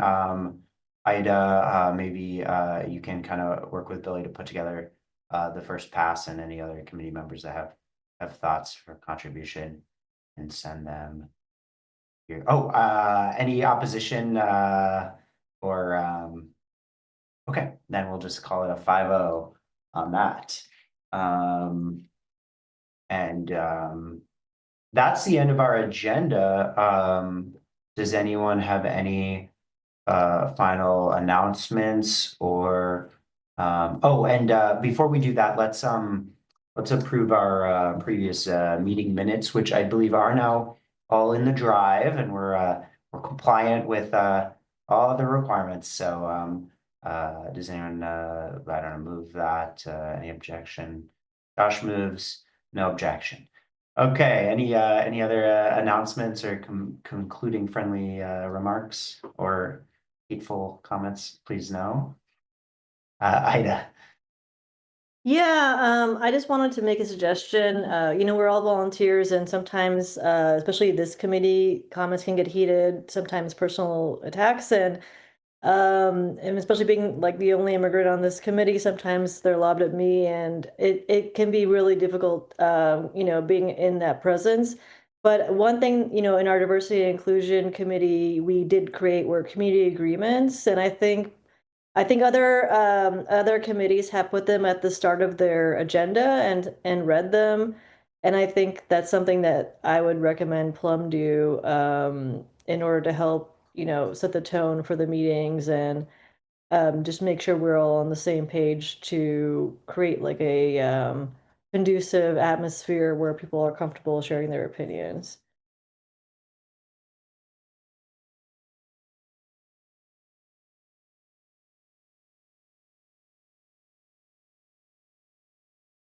Great, great suggestion. I don't know that we'll take any actions in the comments and announcement stage, but I think that's fine. I think you were just sort of making that comment that we appreciate. Anyone else have anything fun for us? Any fun events coming up? Birthday parties all right, well then it's getting late, so maybe we all just want to enjoy the rest of our evenings. Thanks, everyone.